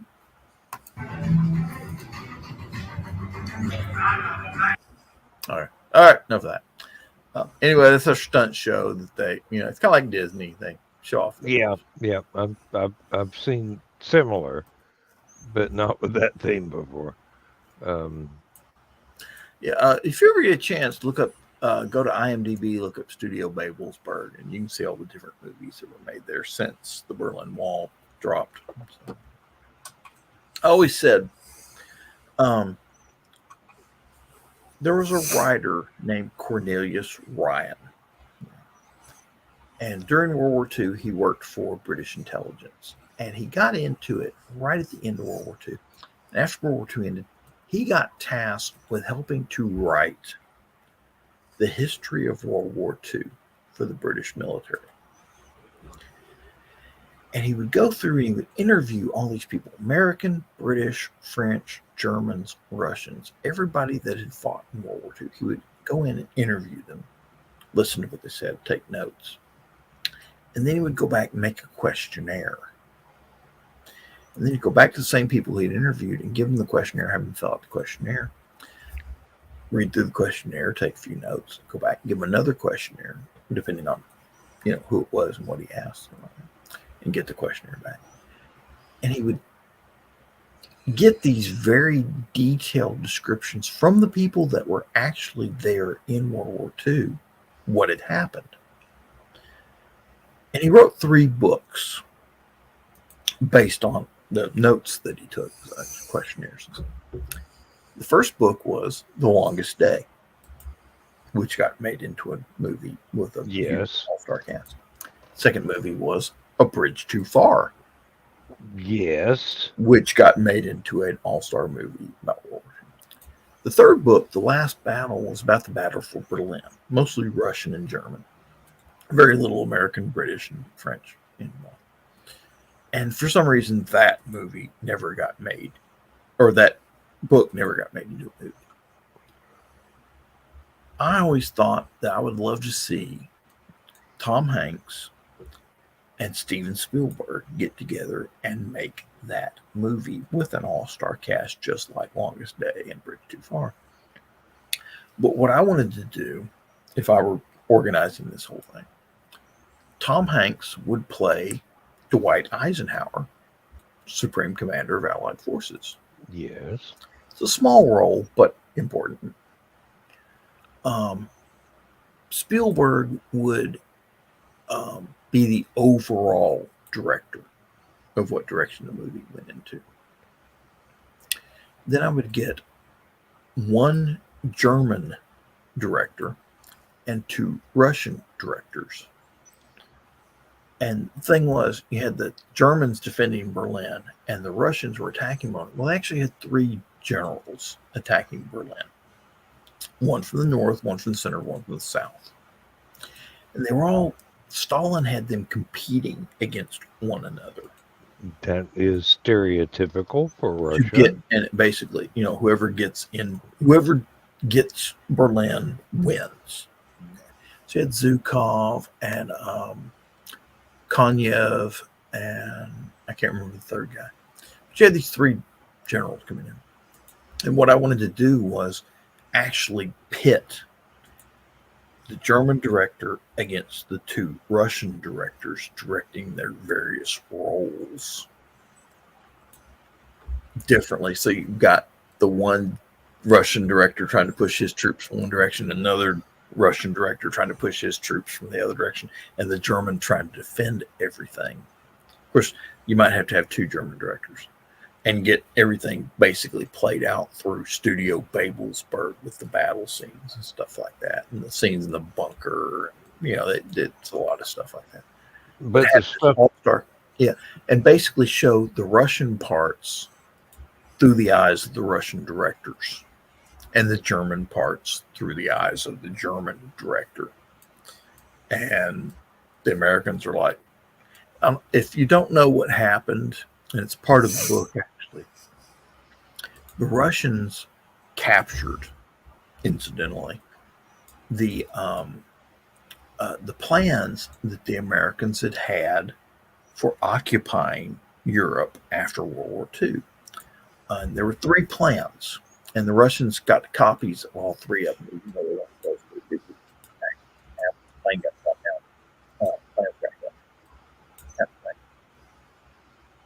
The Rankin plans, or what they were called. You had Rankin A, Rankin B, and Rankin C. Rankin A was the Allied equivalent. John, you're picket fencing. Excuse me? You were picket fencing. Your audio was incomprehensible. Okay, I'm sorry. There were three plans to control Europe after World War II. Rankin A, Rankin B, and Rankin C. Rankin A, the Allies took Berlin, so they got to make all the rules. This is what we're going to divide the city up. Rankin B was the one where they give everybody kind of equal terms as far as Berlin would go, and it was kind of in favor of Berlin. So you had the A plan, which was Allies. The B plan was the Berlin plan, and the C plan, which was the Rankin C, was the communist plan, where the communists took Berlin, and how they were going to divide up the city and Europe afterwards. Well, the Russians saw this, showed it to Stalin, and when Stalin came along to one of the conferences, I want to say it was the Tehran conference, but I might be wrong about that. It was one of those conferences where the Big Three conference where Roosevelt and Churchill and Stalin all met. I think it's Malta. Actually, it was the Malta conference, if I'm not mistaken. The only one whose name I can remember is Potsdam, and I know that's not right. Anyway, may even be the wrong damn. When they showed up to discuss dividing Europe among the Allies controlling Europe, the Russians showed up, throwed Rankin C, because Rankin C was the one that favored the Soviets. They throwed Rankin C on the table and says, "This is how we want to divide up Europe." And the Americans were like, "How did you get that?" And the British were like, "How did they get that?" And the Russians were like, "Doesn't matter. That's how we want to divide up Europe." And that's how they divided up Europe eventually. But eventually, yeah.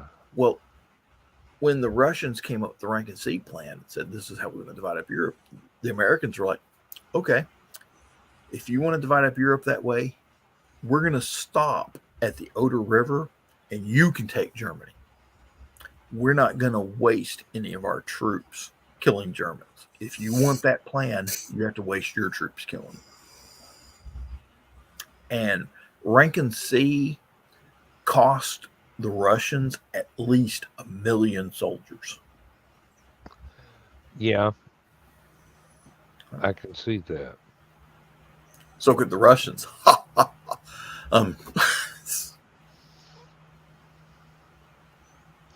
Well, folks, we've gone 2 hours and 15 minutes since I actually hit record. Oh, really? About Yeah. time you hit record.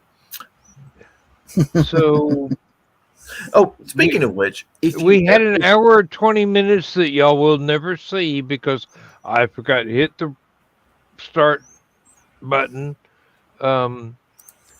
Welcome to History with John, first person singular, and all of the insights that we have all been able to add to that.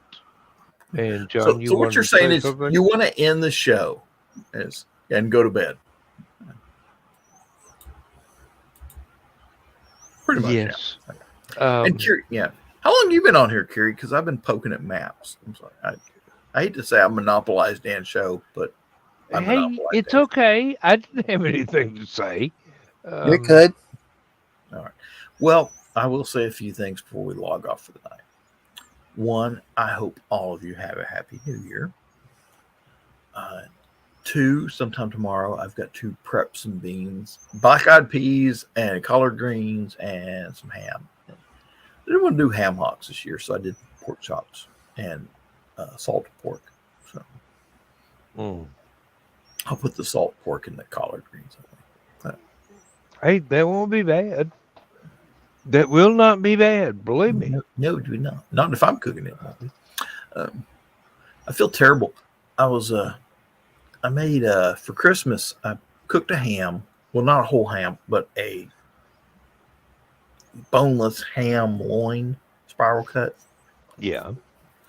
Then I cooked some collard greens, and I cooked some black-eyed peas, and I cooked some potato salad. I forgot to put any pickle relish in the potato salad. So, and I didn't put enough mustard or mayonnaise in the potato salad. So it tasted like mashed potatoes with mayonnaise and mustard. Oh, barbarian. And then the black-eyed peas, even though I followed the directions on it, they didn't soften up worth a damn. Oh, crunchy beans are very bad. That's and that, yeah, so I'm going to try and do a lot better with the black-eyed peas on this one. So. Hey, you've learned. I have. I don't know what I did wrong with the crunchy beans, but well, you got to soak them for a long damn time first before you actually boil them. I soaked them, and then you're supposed to boil them for like an hour. I boiled them for an hour. These things should have been soup. Okay, and it's just I don't know what. Maybe they were old beans or something. But they were dried. You have no idea. True. They could have been left over from World War One, for all you know. Anyway, about the time we log out of this show, I'm going to go start soaking beans. Let them soak for 24 hours, where I boil them and then cook them. That's a good plan. That is a good plan. And boil them for an hour and then let them soak for another 24 hours. Hey, well, I was thinking about, I was going to fry some food, but I figured out something. The frying pan I've got a flat bottom. Apparently, there are some foods that cook better if you have a round bottom frying pan. Every frying pan I've got in the house flat bottom. Okay, and apparently, there are some foods you're supposed to cook with a wok. Okay, Carrie, do you know what a wok is? Carrie? Oh, is it one of those I'm assuming it's some kind of pan. No. like A Chinese wok? or No. Asian man. A He's wok close. He's close. is close. A wok is what you throw at a wabbit when you don't have a rifle. In other words, walk this way.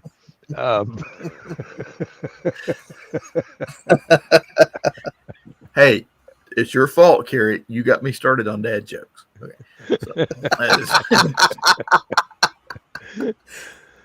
So, You are weeping the whirlwind.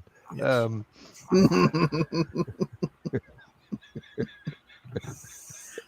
And no, John and I wait did a not minute. plan this out ahead of time. I'm going to say, okay, A, I hope y'all have a happy New Year's.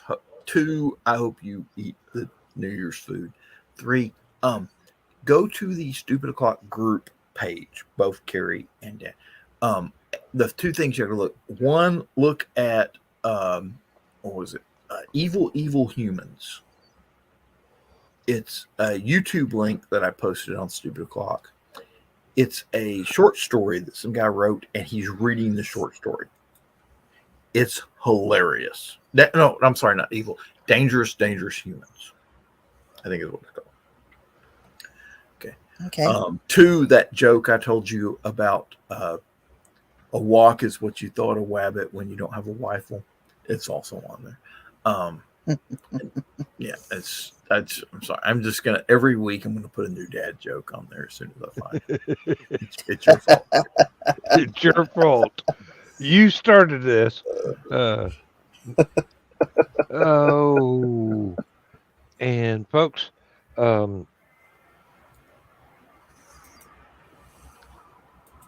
I have 2 days left to work in 2024. So what is your last day? What is your last day, Dan? What's the date? February 8th, which is a Thursday. And that's shaping up to be a monumental Stupid O'Clock Last Man Standing. I do have to go this upcoming Tuesday, January 2nd, and turn in all my vacation paperwork for 2024.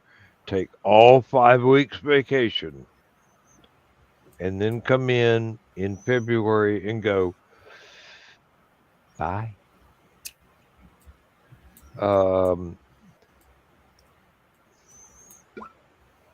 It's still frightening, but I'm becoming adjusted to the fact that I can actually pull this off, and Lindsay and I can have a very comfortable life without actually having a weekly paycheck. That scares the crap out of me, but I'm willing to believe it is actually physically possible. I've done all the paperwork I can do. The next thing that's going to scare me is trying to file for my Social Security. I've already done the stuff for Medicare. I've got to get the supplemental insurance, and I am assured that at the moment there's one insurance company that is actually dependable that I can pay for private insurance through. Other than that, I'm winging it. I am just whatever they throw at me, whatever hoops it is, I assume they're on fire, and then I jump through them. I am going to let y'all go. And Dan, have a good night. Carrie, have a good night. And everybody in the studio audience might or might not be watching. Yeah, really. Thank you for being here. And I see you next year. I am gone when the credits roll. I'm gone for the night. Sorry, Carrie. I hope you're not hoping you can stick around after the show, because I'm not going to be here after the show. So, good night, John. Good night, John. Thanks for Thanks for having me on. As always, Dan. Oh, it's always a pleasure, Kiri. It's always a pleasure. You are always welcome here. And on that note, we're going to. Oh God! It turned out to be a 2.5-hour show. Even if we had done an hour and 20 minutes before I hit record, gluttons for punishment. We are. See you on the next show, whatever it happens to be. Good night, and everybody out there in the audience. Hope you have a absolutely fantastic New Year's Day and an absolutely fantastic New Year. Remember, your life is your own. Do with it what you will. Try not to hurt anybody and try not to let yourself be harmed by anybody. You control your own life. That's daunting, I know, but I have confidence you can do this. Be kind to one another. And rock on, dudes!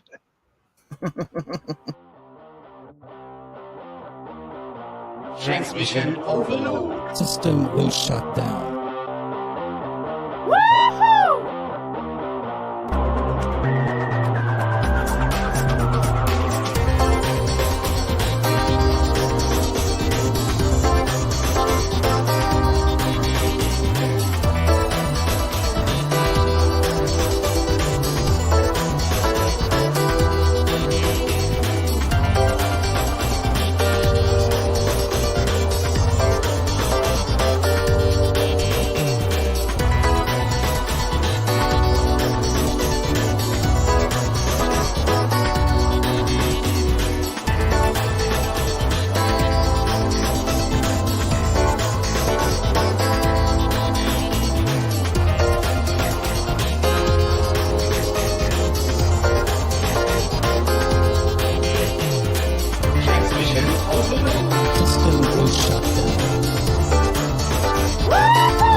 System will shut down. System will shut down.